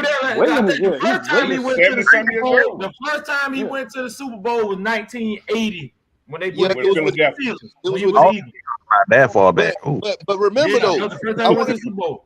Yeah, I want everybody to remember. 19 years. 19 years to get there. But listen though, Vermeil took when he was in St. Louis. He took the St. Louis job, I believe, in '97. Yeah. All right. First 2 seasons were atrocious for them. All right. But however, in those 2 years, they built that foundation. They built the offense. They built the defense. And look, they built kind of a semi-dynasty in St. Louis. But one thing happened though that changed that though. Remember, Kurt Warner was not their original quarterback. Their original quarterback was supposed to be Trent Green. Yeah, Trent Green. He got hurt. He got the concussion, and Kurt Warner just came in and killed it. Kurt Warner basically was Tom Brady before Tom Brady, so he didn't win as much. Yeah, but the thing is that they had a system. He had to build his system. It took a couple of years, and the same thing in Philadelphia when he was in Philadelphia all those years prior to that. Those first 2 years in Philadelphia was horrible for Dick Vermeil. But guess what? They always made these fucking playoffs after those 2 years. So that's why I try to tell people it takes time. You got to give coaches time. Can I address Wolf on this last comment he made? Go ahead. You said a key word there, opinion. So how is our opinion ridiculous to your opinion? You know, so you have your mindset of how you want to win now. Didn't say we don't want to win, but realistically, we're just looking at it from a step-by-step basis that Coach Smith is implementing. That's all. Just listen to the man. He's telling you everything that you need to hear and see. And you're gonna see it in the we already putting the expectation. That's the crazy part. This is why I want to smack the shit out of people because we haven't even played a preseason game. We up here talking about Arthur. We don't win. Arthur need to be fine. Anything can and God bless every damn body. Foul.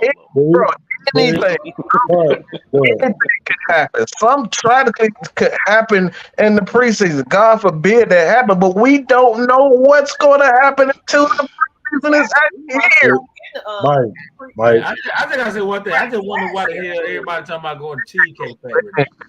Let's go ahead.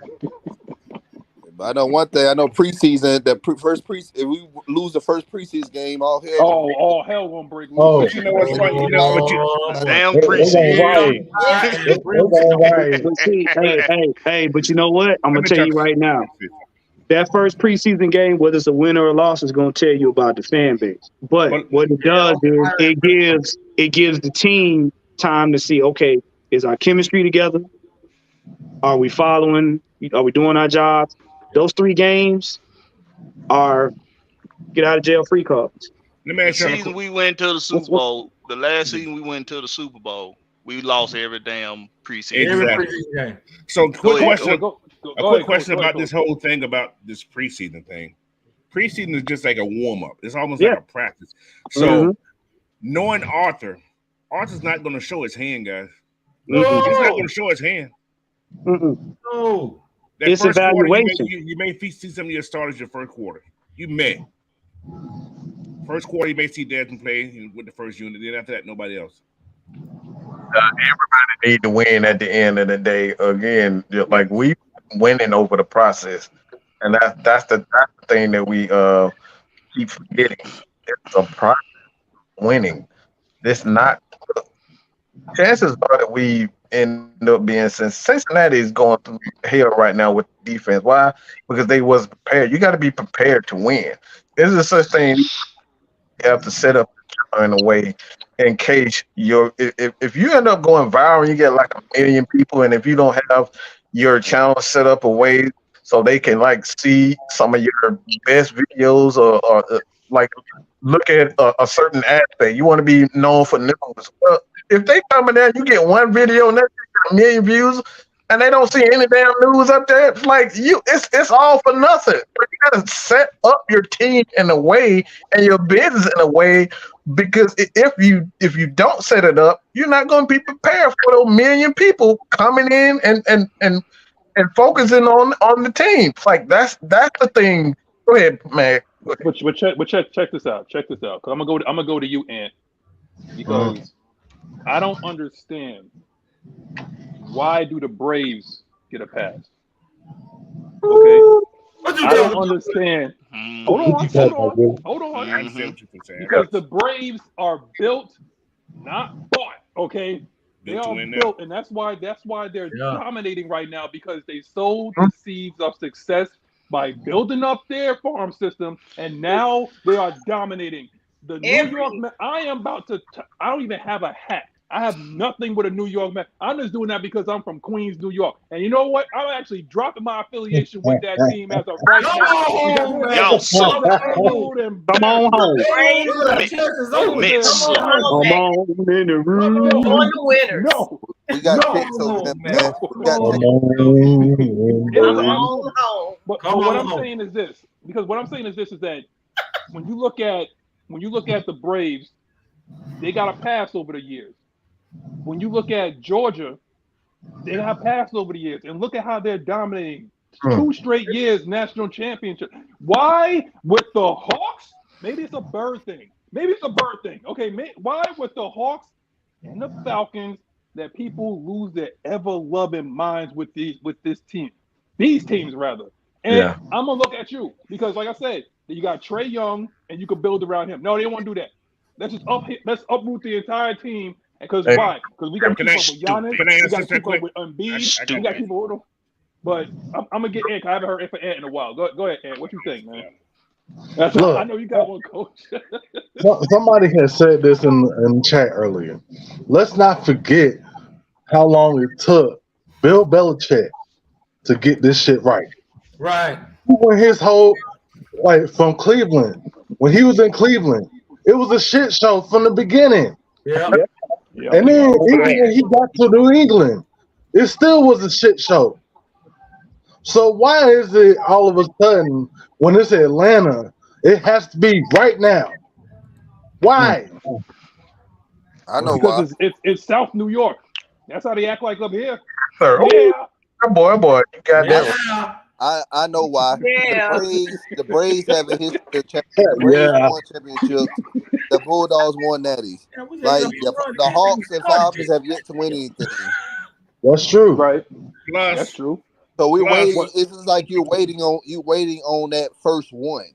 But Don, there are other teams that haven't won shit either. I get and that. they're not putting those expectation on them either. So what are we doing? Man, we all know the reason why, because when they blew that Super Bowl, the magnifier glass always been on us since that damn Super Bowl. They can't help but focus on shit else. That's what it is. No, the thing is, people have not. Cleveland ain't won shit since the 1960s, but everybody got so much to say about it. Goddamn it! Well, because nobody got over it. They can't get over their hurt feelings.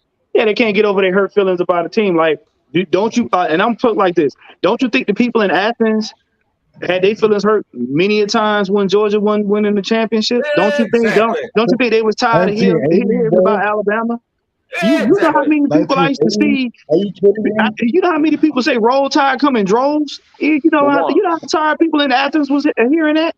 Now they got 2 championships. You know how long it took us to get 1 World Series. And you know how many national championships we had. But check Come this on, out, man. check Cut this it out. Because Coach, I'm gonna go to you and I'm gonna go to Blackberry after this. If you want instant gratification, look, don't work out. Use your hand. Don't aspire to do nothing. Just go get a BBL. If you're a woman, go get a BBL. Yeah. Go get something like whatever you want. If you want instant gratification, you do it that way. But in terms of you ain't gonna have the Los Angeles Rams treatment. but if you talk about sports, yeah. We have the LA Rams treatment. Yeah. Man, Mike, but if you talk about sports right now, if you want that instant gratification that you want to know that you can win a Super Bowl every year, just go be a Dallas Cowboys fan. They think they can win every year since 19. Oh, they're going for the Super Bowl every year. Thanksgiving. So, Coach, you had to say something about the topic? Yeah. The reason the Hawks this is just because the Hawks and the Falcons are so centered in Atlanta, right? And because of the culture, basketball, football is a African American culture. Nigga. Right. Niggas. You gotta know. But, so the expectation from the fan base, it's a black thing, man. I hate to say it. It makes sense. We're gonna be criticized more. Damn. Right. We're talking about critical race theory. Yeah, exactly. We talk about critical race theory now. That's what it is, man. You know, I live up in the Seattle area, right? Yeah. And people love Atlanta. Yeah. You know, but the first thing, what? I'm about to find everybody. Y'all get 50 cents a year. Okay, go ahead. Let coach. But anyway, people love Atlanta. I mean, oh man, you from Atlanta? Yeah. But man, y'all team. He's like, okay, so what you expect? I said, your team sucks too. You know? They expect more just from the Hawks and the Falcons. I mean, you don't hear them talk about the Braves. Man, your Braves good. Braves can be the sorriest team on earth. They can be losing, but man, your Braves no, they suck this year too. However, you know, when you talk about the Falcons and the Hawks, man, it's a different level. It's just totally different. I don't know what it is, but I say, hey, listen, they my team. I don't care. You know, I represent that Falcons every day. I don't care. They can kiss me. You know it. Yeah. But you know what? But you know what, Coach? And you know, I'm gonna go to you, Don, after this, man. Listen, yo, he just hit it right on the head. There's nothing like that city. I'm telling you right now. Ain't nothing like it, man. I've been in New Orleans. It's a dump. I don't care what anybody. It smells down there. It's bad. I went on a stick. I could have told you that shit. I told you. That's what it smells like. Bullshit. Smell like horse shit and throw up. A bullshit. It would have smelled like a bullshit. But here's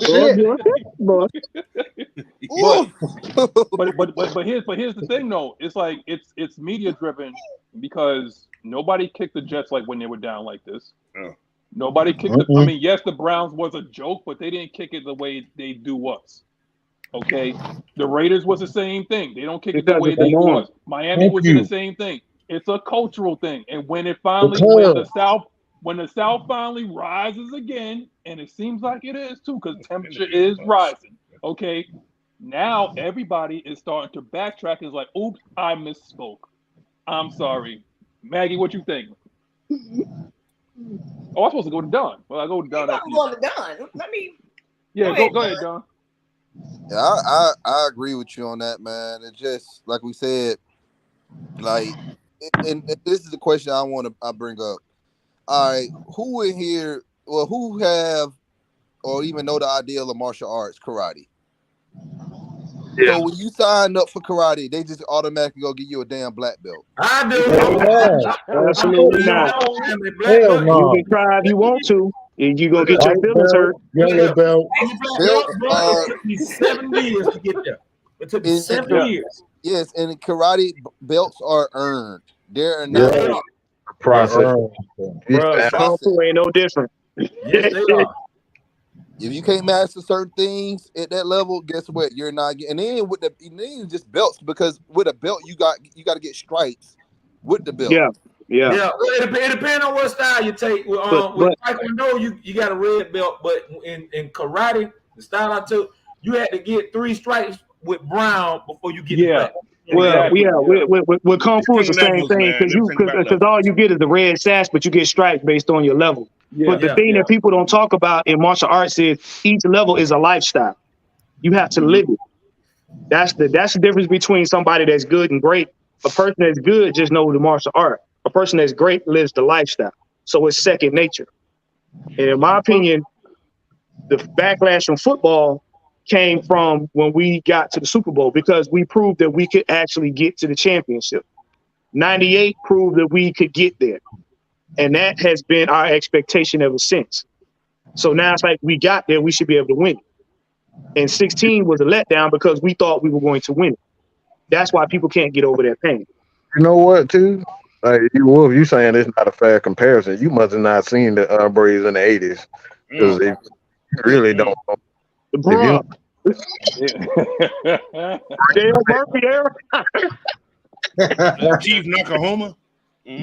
Bruh. Let me say something, y'all. Y'all hear me out.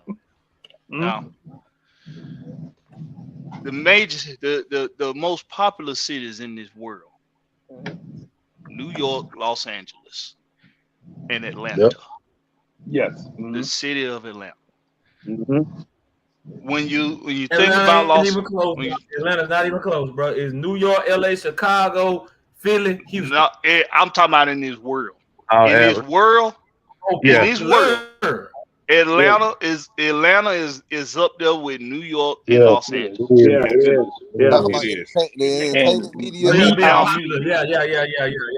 And Miami. Don't forget Miami. Miami. So when you think about Los Angeles, of course, you think about Hollywood, think about famous folks, think about rich folks, think about the grind to become a star. You think about people going there to live their dreams. But also when you look in the sports world, they've won before.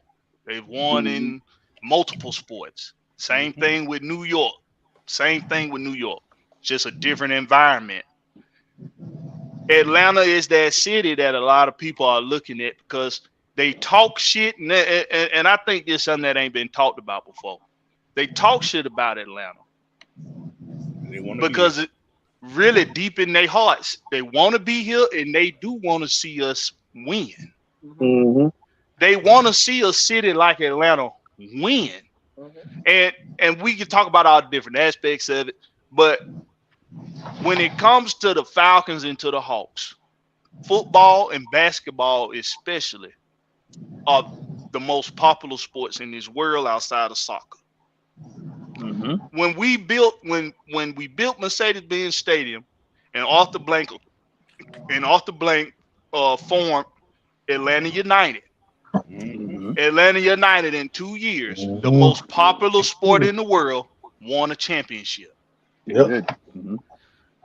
This is the thing that Wolf A1 Day One and a lot of other fans, this is what they're looking at.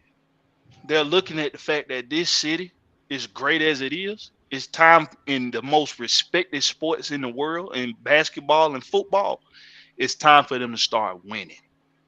I do not disagree with it at all. I feel y'all on everything. Trust me, we feel y'all. It's in our body. It's in our spirit.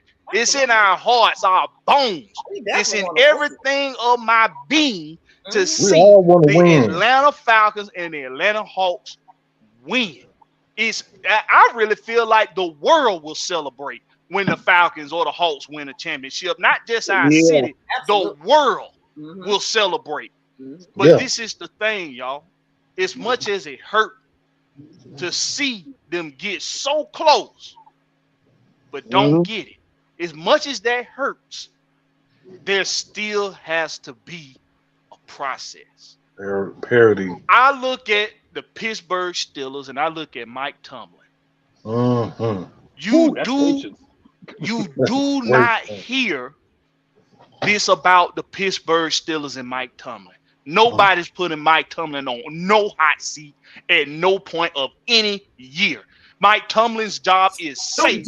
As long the Roonies, as long as Mike Tomlin is breathing and standing on his own 2 feet and speaking on his own with his own mouth and eating on his own, he got all his motor functions. As long as Mike Tomlin is here, the Rooney family is going to have Mike Tomlin as the head coach.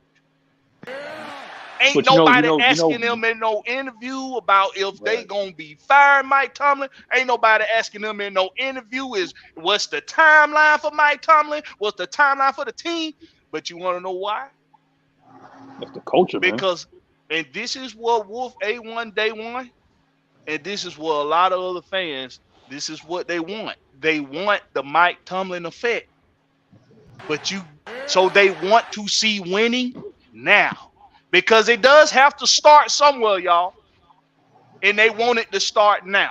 Now, in fairness, you got to be fair to the regime and to Arthur Blank, that this regime can start doing that now. They can start showing you that culture that Magnus is talking about. They can start showing you that now. They are showing you that. They're showing you that culture. If you just pay attention, they are showing you the culture is trust. Now, see, we talked about this before, A1 Day One. We talked about what is earning trust for you. But see, it all starts with paying attention. You got to pay attention to what's going on. You got a strong running game. You got a GM that is savvy with a cap. You got a head coach that is determined to build a strong foundation. Fuck a goddamn quarterback. Fuck a big time high price diva receiver. Fuck all of that. I'm building a strong foundation, and I'm showing you all with what my actions are doing that I'm doing that for this city and for this team. Strong running game. I'm giving you defense. You ain't had defense in how many years? I'm giving you defense. You want to see a strong running game? I'm giving you a strong running game. That is what it's about. For the thousands of attendants and the millions watching around the world. That was it. And thank you, Blackberry, for saying that. Yeah. More go ahead, Senator. Go ahead, Senator. Hey, this that to go along with Blackberry, this is like one of the why I was so emotional with this particular player when we lost him is because I saw his growth, and that's Kobe Bean Bryant. I was not a fan. Come on, man. Come on. Hold on, I gotta say this because this is very important. Because I wasn't a fan of him. I thought he was selfish. I thought he was one of those guys like he was just all me. Didn't like him. But as time went on, this is the key. As time went on, when he was a rookie, man, he was shooting air balls like he was missing wide open shots. Like he was not good at all. Well, I thought he was one of the most overrated players in the world. But what he did is this: he got in that gym and he worked his ass off. Yes, I saw the progression of Kobe Bryant. I saw him sweating. I saw him get destroyed in the media. I saw him tear his Achilles and still find a way to get his ass right back up and shoot that free throw. I saw him, you know what I'm saying, take all of the blame for what happened against him and Shaq. You know what I'm saying? I saw that. But it's a process that went through with that. He didn't just just didn't get in the gym. He went to the fucking greatest of all time. Michael Jordan said, look, I don't give a fuck if it's 3 o'clock in the morning, 4 o'clock. I ask you these questions. This dude was serious about winning. So when we see these guys, when we see the Patrick Mahomes coming out, we don't know what the hell the process was for them. We don't know what Michael Jordan was really doing when he was getting beat up by his older brothers and where that pain and that anger came from. We don't know that. So when we talk about, we need to see this or else, we don't know what the process of Arthur Smith that he had to go through because they think he's some spoiled ass rich and he don't have to work for nothing. When he found out his dad was getting involved in watching it, what the hell he did? He fucking quit. He said, no, I want to do this my way. I want to work for it. This is what winning is all about. Working your ass off, not a quick result. I don't want to hear nothing about this. See, this is the reason why I don't like the Michael Jordan, LeBron. And this is not LeBron. This is not a shot at LeBron. But this is why I don't like the comparison. LeBron took the easy way out. Right. Recruited. Michael Jordan didn't recruit. He didn't get on TV and say, look, I need help. I need help. I need help. I need help. When he was getting his ass kicked by Detroit, he said, let me get in this damn gym because they beating my ass. That's what we talk about. When we talk about the process of winning, this is the stuff that we don't see. You don't see Ms. Maggie and Mike behind the scenes and we getting no damn sleep because we got not only family, work, but we got to run the AFL. We got to run Mad Mike Sports and then keep our mental straight on top of it. Right. So it's a process to this. To say that, oh, he need to win or else, you do not know what it takes to succeed. It is not easy to succeed. It's a process. It's hard, and you're gonna cry. You're gonna whine. You're gonna bitch. But at the end of the day, you gotta stick with it. Yep. That result gonna speak volumes. But but that's the reason why what's his name. While people look at a Charles Barkley and they look at it like with respect, because I ain't asked for it. I'm gonna go out there and I'm gonna do me.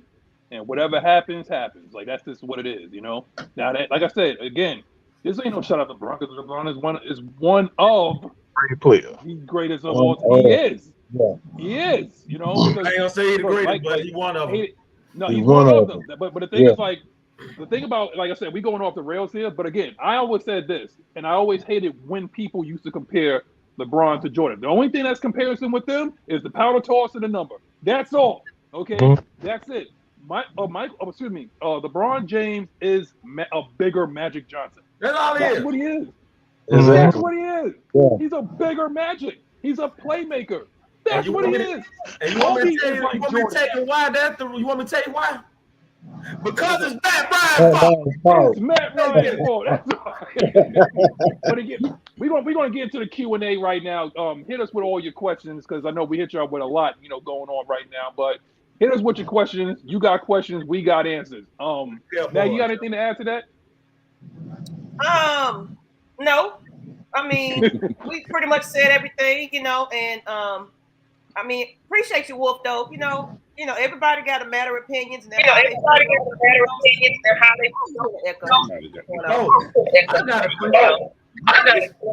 just for you, right here. Somebody got an echo. Somebody got an echo. Somebody got an echo. Cassie. Here we go, Maggie. This is my phone. Oh yeah. It's an echo. I don't know who it is. Everybody check their phone because they can't get the computer. Okay. All right. So, all right, Maggie. This is your prediction for the main event of Forbidden Door. That Bryan Danielson or the Rainmaker Kazuchika Okada. You know damn well them Japanese people don't come over here. They ain't winning. They ain't winning, man. I would like to see that happen, but they ain't winning. I'm sorry. Let me ask you, man. I got a question. Did y'all see CM Punk last night? No, I didn't. No. So I'm trying to figure out what's so damn like they losing their mind over him doing a Hogan leg drop. Like maybe I'm doing a what? The Hogan leg drop. Come on, man. He's the GOAT. He did a Hulk Hogan. Oh my God, he did a Hulk Hogan leg. Y'all know they've been hyping up him. Like Punk want to be, he won't be everybody. This is the problem with Punk. This is the issue right now. Ever since he did that pipe bomb, he did what everybody was thinking at that moment. This is before when he pulled that curtain back and he showed you who was really running the Wizard of Oz. That was the moment right there. And what he did is that he rode that wave for as long as he can do it. Because ideally, is he a great wrestler? No, he's not. There are plenty of wrestlers better than him. But again, just like I said, he's taking like that moment and he's riding it because guess what? That was the moment that would have if the internet was what it is now, it would have completely shattered. Everybody was talking about it, and that's just the end. That's all it is, He's trying to live off of that moment for as long as he can in a theme song, and they both done got real tired. Yeah, both of them they got real geriatric. It ain't gonna be keep that up. Real tired. My man said Logan Paul versus the Heat mascot. Sorry, Conor McGregor already knocked his ass out. I might have to cover I might have to cover them $50 a night, boy. I just seen who the hell Steam partner is with Darby Allin. Oh, don't review it. It was on Collision last night. I just saw it. No spoilers, please. I saw it. No, this was on television. This was on free television. Yeah. We ain't. I might have to check it out. We ain't seen it. We ain't seen it, so I might have to check that out. Y'all go to YouTube and look it up. Get y'all questions in the chat, man. Get y'all questions in the chat because he coming out here asking who winning Money in the Bank. Okay, I'm trying to win the Money in the Bank. That briefcase has my name on it. Whatever everybody's saying. L.A. Knight. Yeah. Oh, that dude like 50 years old, bro. Man. The women's. Wait a minute. Oh. Yeah. The women's Money in the Bank ladder match is gonna be better than the men's, and I hope Trish Stratus wins. That's been the case last 2-3 years. Yeah. Listen. Coach, you got a football question before I start getting into this wrestling? No, I'm listening to wrestling. The NXT women's ladder match for the belt some time ago was better than the shit they've been putting on WWE lately. Well, NXT was doing a lot of shit better than what it was because Vince McMahon was too old and out of touch. Hey, listen, Wolf, you want to respond to some comparisons? By all means, man. You got a couple of minutes, Go ahead. Well, while he puts that in the chat, we'll go on what we talking about here. Man, I might have to I think he want to come on the show. What's up, Maggie? We've been talking about how Arthur Smith is lined up for Bijan. So what do you think is the reason? Why? What is the hype? Why they're so excited about this? This pick. Because he's unstoppable. Hit search. Go to Google and hit search. BIJANROBINSON. There you go. You're welcome. I want to hear what you. I mean, of course. But out of all players, though, Arthur Smith wasn't looking like that for Drake. Okay, can I say something? He wasn't looking like that for a lot of the players. So what's so special about this young man? Because this man can line up in more than one position. He can exactly. He can go anywhere in that field and do his job well. So he's Arthur Smith's player right now. He's a talent that hasn't been seen in a long time. So y'all hear my sinister laugh. He wasn't like I said, my sinister laugh, choice, but he's like being able. I'm giving you. He's like being able to add a couple more attributes on top of Derrick Henry. Yeah. That's what Bijan reminds him of. Listen, y'all. What's up, Black Lady? Listen. You remember how loose LaDainian Tomlinson was on the field? Oh yeah. You remember how loose he was? Mm-hmm. Everything was so smooth with LaDainian Tomlinson. It was like nobody else was on the damn field but LT. Just give him the ball in any situation, and he gonna make it look like ain't nobody even out there. It's just him in the end zone. Right. Mm-hmm. That's what Bijan Robinson looked like when he playing football, y'all.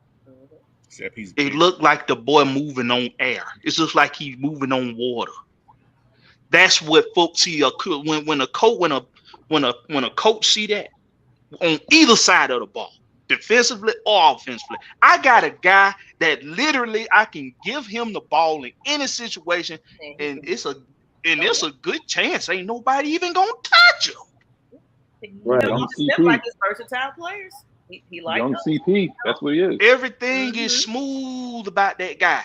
It's like that. Listen, it's a guy that was in the draft this past Thursday. Asur Thompson, him and his brother. Everything they do, it looks like it's effortless. Fluent, yes, you're right. Those two dudes gonna be the best thing in basketball in another 5 to 6 years. Watch what I tell you. The two of them. You talking about them twin brothers? They got signed together? Are they in Right. New Orleans? They didn't get signed together. They went to separate teams. No, they not. No, hell no, coach. Come on. But here's the thing though. Like Blackberry. Yo, Blackberry. Let me ask you something, man. Yeah. What this is that what people need to understand one thing, okay? Is that Bijan is essentially what got this fans excited about Cordarrelle Patterson. Mm-hmm. Like that's what it is. And that's why coach is smiling so much, because he doesn't have to overwork CP. See, CP can come in, because I'm sure, like, if the game is on the line, do you think he really going to trust the rookie? He really doesn't. So he could bring CP in there, and he doesn't have to burn him out when week 15, 16, 17, when you need your vet. He's going to be there. He's going to be well rested. If anything, CP could do the point and kick return. Avery Williams his injury might be the best thing that ever happened to this team. Because now you got CP back there. And if you think that they're not going to be shanking punts and shanking kicks because they don't want to kick to that man, you got another thing coming. We will be taking that thing on a 25, 30-yard line because they don't want to kick it. That's true. That's true about the overworking thing. But I'm telling you why he's smiling so damn much. Now, see, coach done been a coach before. He done seen. It's probably been some guys, coach, that you done seen walk through them doors one day, and you saw them out there putting in work in practice, and you just thought to yourself, "Oh hell no, I'm finna be the coach of the damn year with this guy." Bijan Robinson is that type of player. It's that he has that type of talent. As long as you put him in the right situation, like you saying, Madness, where he has other guys that can be relied on, and you don't have to overwork him. That young man right there is special, y'all. Now, and see, people, I know there's some people say, "Oh, Blackberry, you didn't want him anyway." Fuck all y'all. Because I told you, it wasn't about him. It was about the team needs. Yeah. It was about him. It was about the team needs. And I didn't think we needed a running back in the draft. That number one. But when you look at the talent this boy possessed, any coach that would have picked this guy up would have been grinning from ear to ear. That's the of effortless with him. Law drafting and building a team. Even if you have a guy that you want, and you have a guy like a Kyle Pitts, like a Bijan Robinson, you go past your wants, and you have to get those gifted players. That's why Falcons made the right decision to trade for Julio. Julio was obviously the greatest player in that draft, the best player in that draft. When we talk about his fame, the dude still on that record for the most yards in like a 6-year span or something like that. He had like 9,000 yards in a 6-year span. No wide receiver has ever done that in the history of the game. So when you see the talents, you have to go after it. You have to make an exception.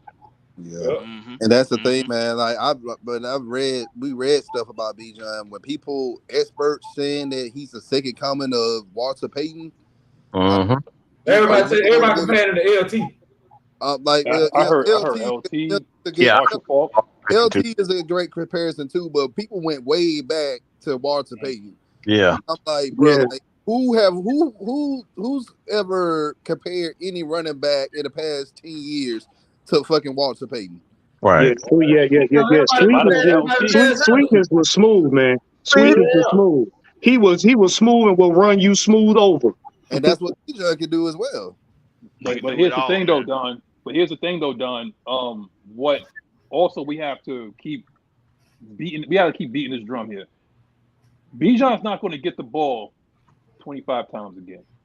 We got a battering ram. We got a battering ram that it depends on how you want it.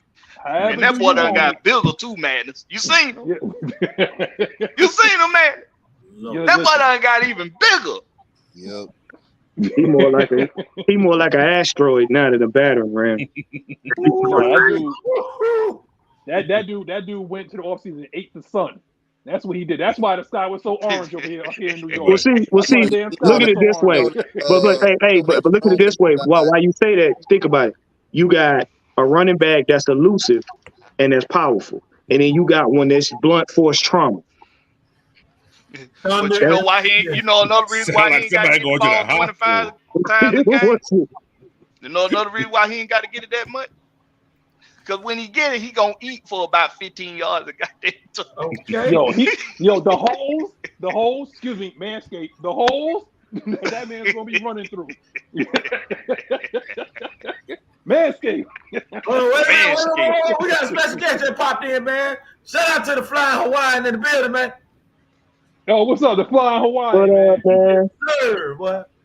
I keep telling you, J-Rock, Charlie Clip. Introduce me, man. He's from Harlem. He's from New York. I'm waiting on this, man. I'm looking at you. Anyway. I mean, y'all keep doing these Saquon Barkley comparisons, but I hope not. This boy ceiling is higher than Saquon, bro. It's higher. Oh, hold on. We got a question, y'all. We got a question. Alex Progdanovich. Oh, okay. I'm wondering why the media base doesn't seem to favor the Falcons much. Beyond dropping the bag in the Super Bowl against the Pats, I can't come up with anything else. What do you cats think? Because it's Atlanta. Everybody think about nothing but rap music and strip clubs in Atlanta. They don't think about sports. Yeah. You said strip clubs and rap music. You said, look, no, it's one word. It's two letters in that whole sentence. That's the reason why. Super Bowl. Enough said. You know what? I'm gonna say this. I'm gonna answer this question. I feel like because honestly, y'all gotta think about these teams that ain't won nothing, but they fill up a stadium like it ain't nothing, like it's the World Series, the championship game. Right. Buffalo. We don't go hard in the paint for our organizations. So it's like, okay, so if the fan base don't give a shit until playoff, why should we? Right. Shannon Sharp explained that shit the year the Falcons went to the Super Bowl. Mm-hmm. He explained that shit. He said this shit. The reason why people don't get behind the Falcons is because it's a college football reason. You got to think, the Super Bowl came in 66. Everybody was gravitating toward Green Bay. And the Falcons didn't win. 70s came along. Steelers came in, Dolphins, Cowboys, the Vikings. Falcons didn't win. They were bad. That's true. That makes sense. Yeah. The 80s come along. The Falcons did have that one good team in 76 or 77 when they had the grit splits. The defense that defense is one of the greatest defense of all time. They still have that record to this day. They had them like what? I forgot what that record was, but ain't nobody broke that shit. But that offense was atrocious. It was like 12 points a game or something like that. Yeah, less than that. Nobody broke that record yet. Y'all leaving out some key. Y'all leaving out some key. You know what that is? They ain't got over war. They still want Negroes as slaves. They mad at you for it. You know that. We got that was brought to you by the letters CRT. That's a whole nother conversation, Mike. That's what I'm saying. We're gonna need a whole nother show for that conversation. Hey, Mad Mike about to get us. Mad Mike about to get us banned in Florida. You're gonna get us banned in Florida. Let me get that to it. Now the 80s, 1980, they were good. Every other year, they were terrible. Man, they take it. Man. Y'all should have helped us, man. I thought y'all was. Never mind. We got another question. Here. Dre Murphy says, "Do y'all think we need to make one more signing, or y'all think we straight with the players we got on both sides of the ball?" Ooh, that's a good question.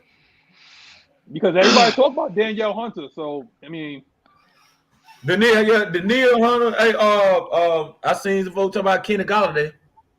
I'm sorry, who? He left his hands in Detroit. I seen it up here, man. He left his hands in Detroit. He is straight truck trash juice. Okay? My answer to that question is linebacker. No. My answer is actually no. I look at every position on this team right now. Every position. I don't see any more needs right now. Anything else you bring to this team right now is just adding to depth. Gotta be depth.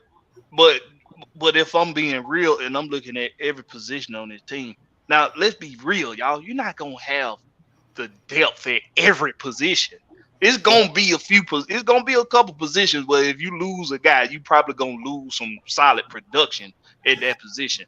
It don't matter what the team look like, even with the most recent champion team. If that little guy Ponchio or whatever his name is that they picked in the 6th or 7th round to my Pacheco. If Pacheco goes down, they ain't have nobody to back that boy up. Nope. But if we being real, man, I'm looking at every position. We don't have a need anymore. Right. We don't have a need anymore. Anything else is just adding to depth. So do we need another signing? Hell no. We just need these guys to take care of their bodies and put themselves in the best position to stay healthy. Yeah, right. Can I speak to this dude Jerome 6'9" real quick? Go ahead. Because this has to do with my trip to New Orleans. Okay. Let him talk to you. For all those ops, those New Orleans ops out there, I'm about to drop some knowledge on you. Okay, so he says, well, it's deeper than that in ATL. We are the home to several big corporations, and we are top 10 worldwide in revenue. We win in everything but sports. Of course, we become a sports mecca. It's over. Well, hold on, Mike.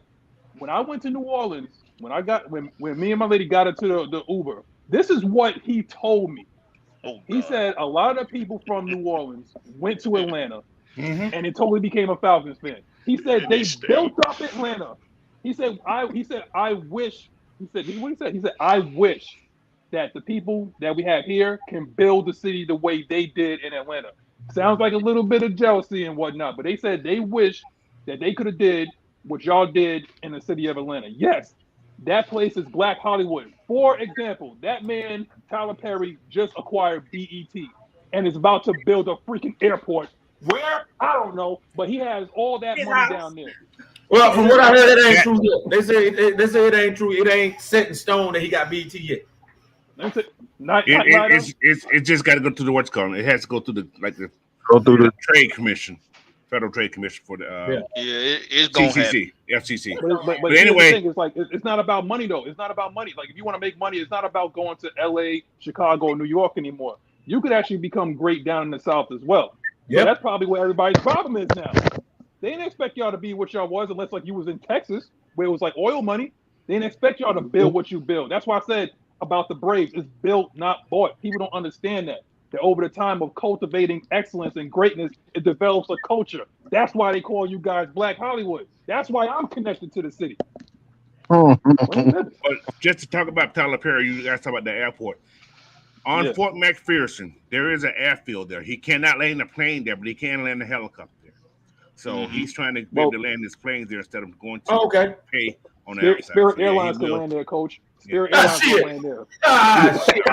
Yeah, man, I would not Spirit Airlines to damn land on these damn cornfield around this shit. There is an airfield there. He wanted to get the rights to land his planes there. That's what it's for. Because he ain't trying to go through. He ain't trying to go through Charlie Brown Airport. I can tell you that right. Boy. He ain't trying to go to Charlie Brown. I got lost in Hartfield, man. Yeah. But also we're talking about the don't you do that. It ain't hard. It ain't hard to do. Bro, you get on the wrong concourse. You in Hartfield all day long. Hey, quick question. Check this out. Hey, what's the easiest airport for everybody to navigate through? What was the easiest one? Miami. I was in Wisconsin at the smallest damn airport I ever seen in my life. Wisconsin? It was easy for Wisconsin. I went to St. Louis. That wasn't too bad. St. Louis is all right, but Kansas City. I said Miami. Yeah. I said Miami. Fort Lauderdale and Cincinnati. The airport is a very small airport. Well, the airport in Savannah, you just walk through the doors and walk about 10 feet and you can get on the plane. You on the plane. Well, that's what I'm thinking about doing. I'm thinking going to Savannah and I might just fly in instead of Savannah. You can drive the damn Savannah. That shit ain't. Hey, but you know what though? They stay for a whole week. I'm trying to come in for a weekend and back out. So, but I'm gonna tell you, Vegas would be short. Vegas airport would be short enough for all them slot machines. I promise you, boy. I'm talking about, boy, you in the casino in Vegas. You go into some right? It even the airport, man. You ain't gonna. The airport that I flew into, when I went to DR, that shit's super easy to get through too. The only thing you got to get through is the damn. Once you get through customs, everything right there. You in there? You go into some of these airports, man. You mess around, go through TSA, and get sucked up to the turbines. Be careful out there, man. What's the airport in Brooklyn, Magnus? What's the airport name in Brooklyn? And what is LaGuardia? Ain't no airport JFK. in Brooklyn. Yeah, both airports. Yeah, not Brooklyn, but JFK. That's in You talking about LaGuardia? You talking about LaGuardia? No, JFK. JFK is the Queen. Okay, JFK. Yeah, Queens. Yeah, in Queens. Both airports in Queens. One of them is like the north of Queens, and the other one is the south of Queens. Yeah, JFK is a jump. I said it. JFK. It's the most irritating damn airport I ever been in my damn life. JFK is the worst, man. Every time I went to New York, I flew into LaGuardia. Man, yeah, that's smart. I'm going flying in the EW on there. I'm going EW on your mother. I'm flying into Newark. Yeah, Newark. A lot of people fly to Newark as well because like they got Newark got the cheapest flight. Bruh, no, I'm gonna tell you, I got lost looking at the airport on the plane. That airport ain't no joke either. Well, listen, the ERW. ERW, damn. Well, listen. But anyway, listen. We're gonna cut it right now. We've been on about 2 hours and 20 minutes. You know what I'm saying? Like, it's been. I don't know what the hell you want to call it, man. It's been something, but go ahead and say your goodbyes, brother. Hey, man, ladies and gentlemen, boys and girls, children of all ages, cats, snakes, chickens, ducks, Paul Heyman, Jim Cornette, Bobby the Brain Heenan, Jimmy Hart, the Grand Wizard, Don Callis, all of them. They all did. No, everybody except Don. Damn, you said they all did. Damn, coach. That's just a shout out. That's all it is. Wait, No, I gotta do it. Damn. He said they all got one thing in common. They all dead. Hey, look here, man. We appreciate y'all for coming through, man. Y'all can follow me on Twitter, IG, TikTok at KnightRider229, all Y's, no I's. Follow me on Snapchat at KnightRiderFDU. Look here, man. Red and Black event is coming up, y'all. We about a good 4 weeks away. Y'all make sure y'all get y'all tickets. We got some special guests coming through, man. Y'all make sure y'all stay tuned. And also, you will also get a chance to meet your boy, your homie, your friend, the one and only. I need everybody to say it. L.A. Knight. Yeah. I'm not saying that shit. I'm so sick of y'all with that. Skip, we're not gonna do that. Skip, don't you do that. Go ahead, coach. Go ahead, coach is shaking his head. Hey, man. Appreciate you guys for joining us today. It's been one, I tell you. But hey, man, you can find me on Instagram and Twitter, Coach Unchained. Head up to Coach Unchained on YouTube. Subscribe to that channel, just like you do everybody else, man. Hey, thank you for joining us. Appreciate it. Max. What's up? What? What's going on? He's doing it. Yo. Listen, somebody put up the Eventbrite because I think who is it? Eric Mack. He's looking for the tickets. It's like where to get the tickets. It's pinned. Just look at the top of the comments. It's pinned to the top of the comments. Eric and Mack. look in the description. It's in there as well. Come on, Eric. All right. Scroll up. Look in the description. Now, for those of us that's going to be experiencing PTSD because of the constant back and forth between us, Mad Mike, and Wolf. We have our resident massage therapist. They're probably going to need you to massage out the kinks. Whoa, he ain't even been no damn therapist lately. He just been a damn terror. He been a damn Twitter terror and he just been a damn terror. Ain't been no damn therapist. Terrible. Hey, look, don't mind him. The deacon has spilled the collection plate. It's all right. It's all right. Yeah. Hey, man. Thank you guys for tuning in, man. Make sure you like, share, subscribe. Also, make sure you tune in to Cooler Talks with Mike and K Styles on Monday. Also, make sure you get your ticket for the Red and Black event. Hey, you can find me on Twitter at the Therapist ATL, or you can find me on TikTok and IG at Elegance Waters Massage. Hey man, your health is your wealth. Yeah. All right. Yeah. Your health is your wealth until the therapist supervillain one come to you and knock the shit out you, because that's what he been on. You know what? He's a You bully. wait till I get to you, Blackberry. I gotta say something to you. Maggie, bring some decor to the show, please. You know. Well, people. Seriously, we got 4 weeks away for this Black and Red event, and I don't know what you're drinking, so I don't know. I got to create a group or something, a poll or something, so y'all can tell us what you want to sip on, as well as Jerome Sweets by Deshaun. That's their brand there. As far as who we want on our cake, I kind of want run the damn ball, but put Atlanta Falcons Nation on it as well. Yeah, it's something simple.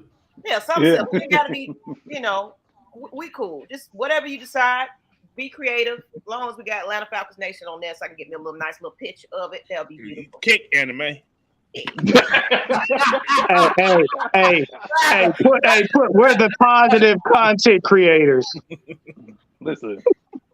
But as far as just everybody, just appreciate you guys for just always supporting, showing us love and everything, letting us get through this off season. You're here faithfully every week. We haven't taken a day off. So it ain't easy. I appreciate you guys for just continuing to come back and getting some little bit of football knowledge from these guys here. I'm always missing the action because I do what I want to do.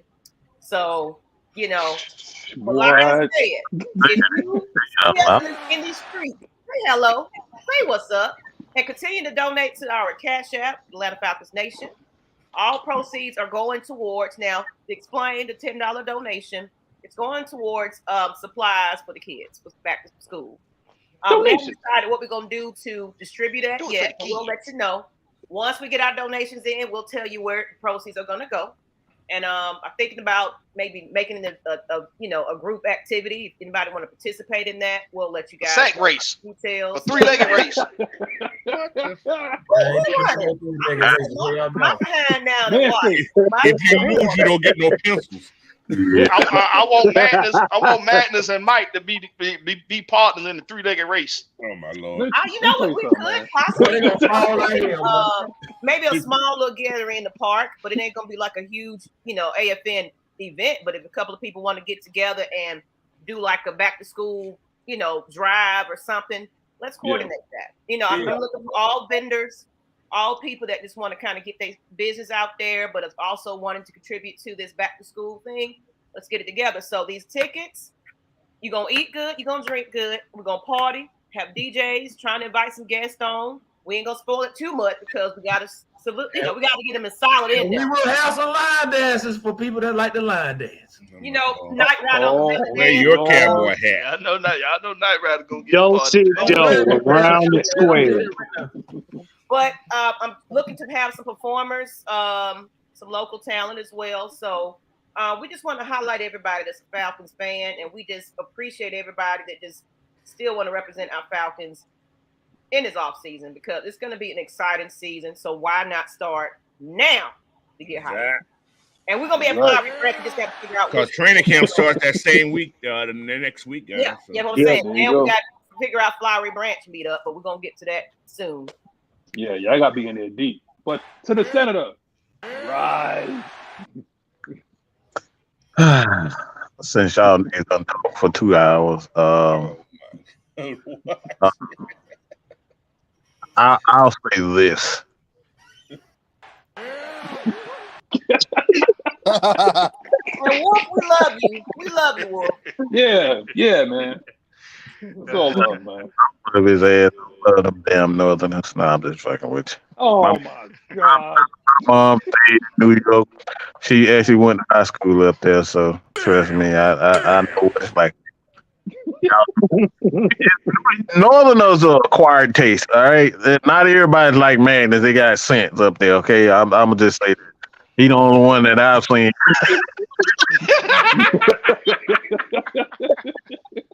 That was so low. At least his was straight. Hey, up there, he from Buffalo. He spent some time up there too. So, like I said, I understand Northerners a lot more than the average Southerner. Yeah. Yeah. No, that... Oh, what the fuck? I don't think we down, goddamn. The fuck? I was mad, Mike. Blackberry to be a partners in a 3-legged race. Nah, I don't like the way that sounds. I'm good. Manscaped. You got 6'15" Magnus and 6'12" Mike in a 3-legged race. Let's see. 6'15". He said 6'12". You know what? We gotta get the hell up out of here. We can't even do proper math. Now that's gonna be a sight to see both of them fall on. What I said? Boy, soon they got them fall, but I'm gonna be on the ground. I'm gonna take me a bath after that. I'm gonna be rolling like a damn hog in mud, boy. My bad. I hate you all. I hate you. You know, London Bridge is falling down when them fall. Magnus, I saw what you did there. I saw what you did there. They gonna fall in slow motion like a motherfucker. Not right, man. Yeah.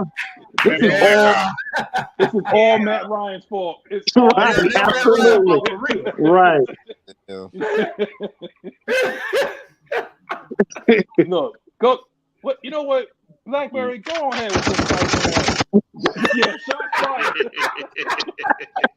Go ahead, Blackberry. I hope you ain't driving your truck either, man.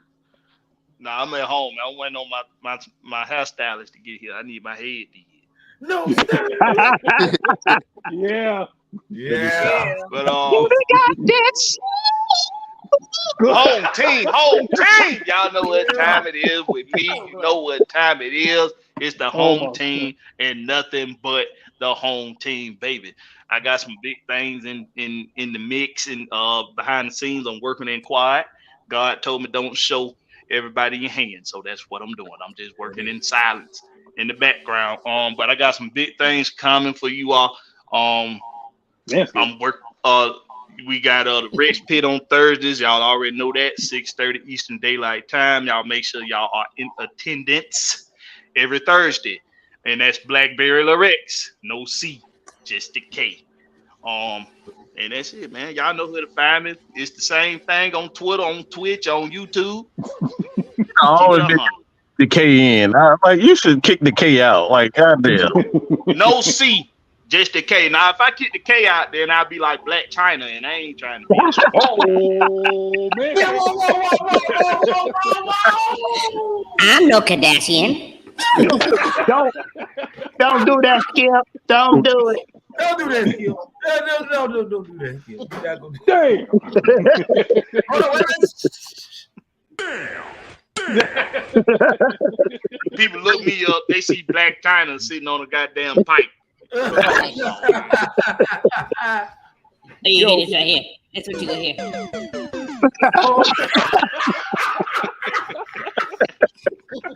Over. Go ahead, dog. Blackberry on. It's over, man. It's over with. All right. Go ahead, dog. I ain't got nothing to promote. Y'all know support AFN. Make sure y'all come out to the event on the 22nd of next month. I do have an issue though with people that do this. Guys, when you cook spaghetti sauce, make sure you put some sugar in it to cut the acid down. What? You put what? I'm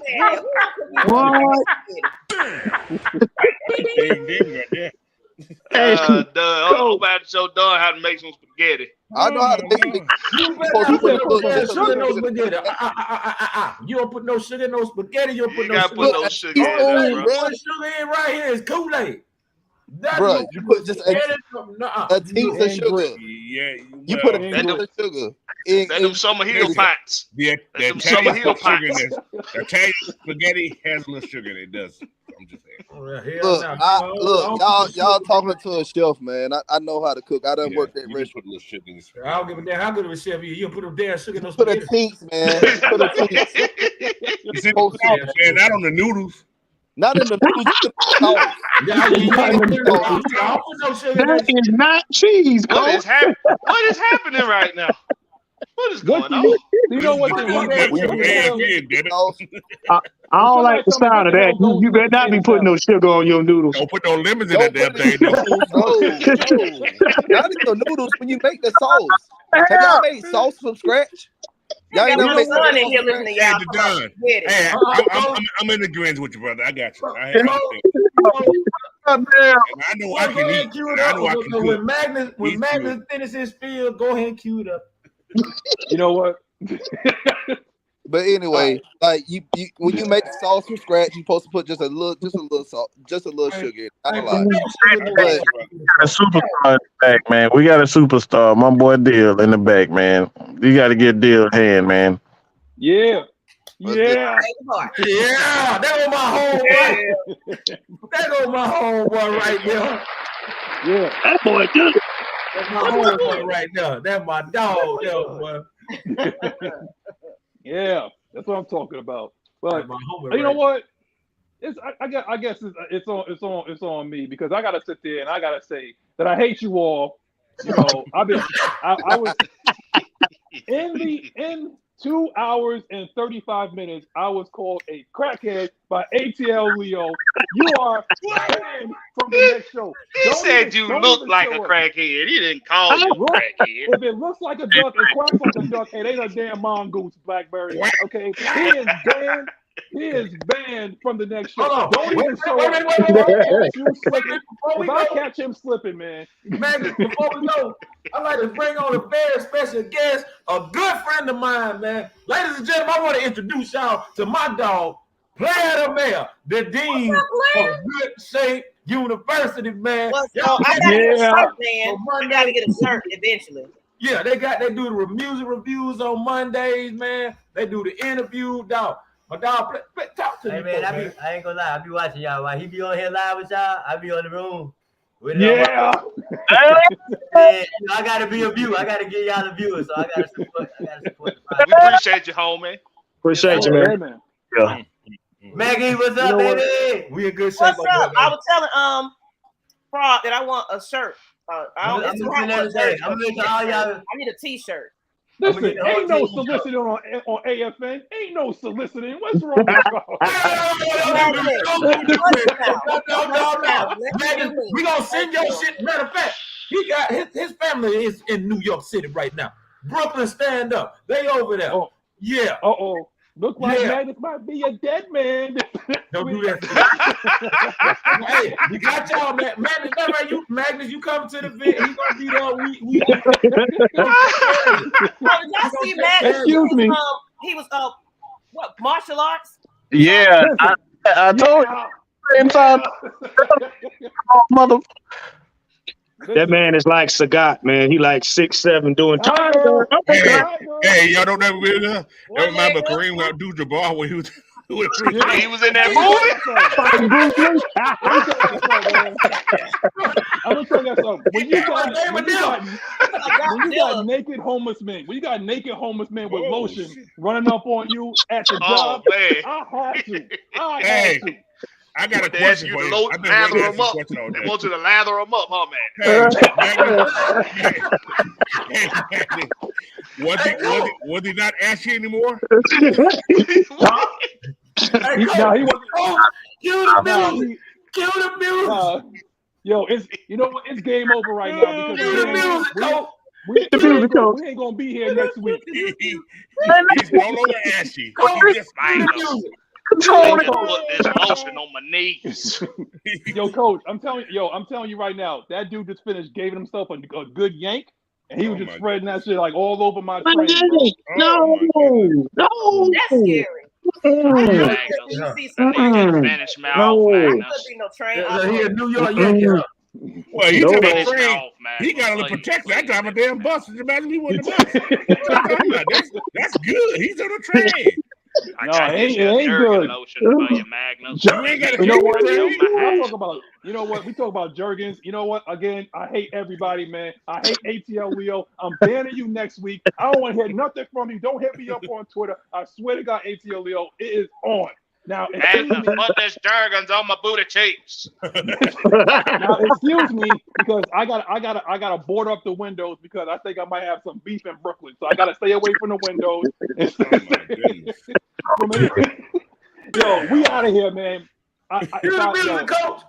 I might see y'all next week. I might be a little ventilated. Yo, I'm out. See y'all. Gather my bonds up with this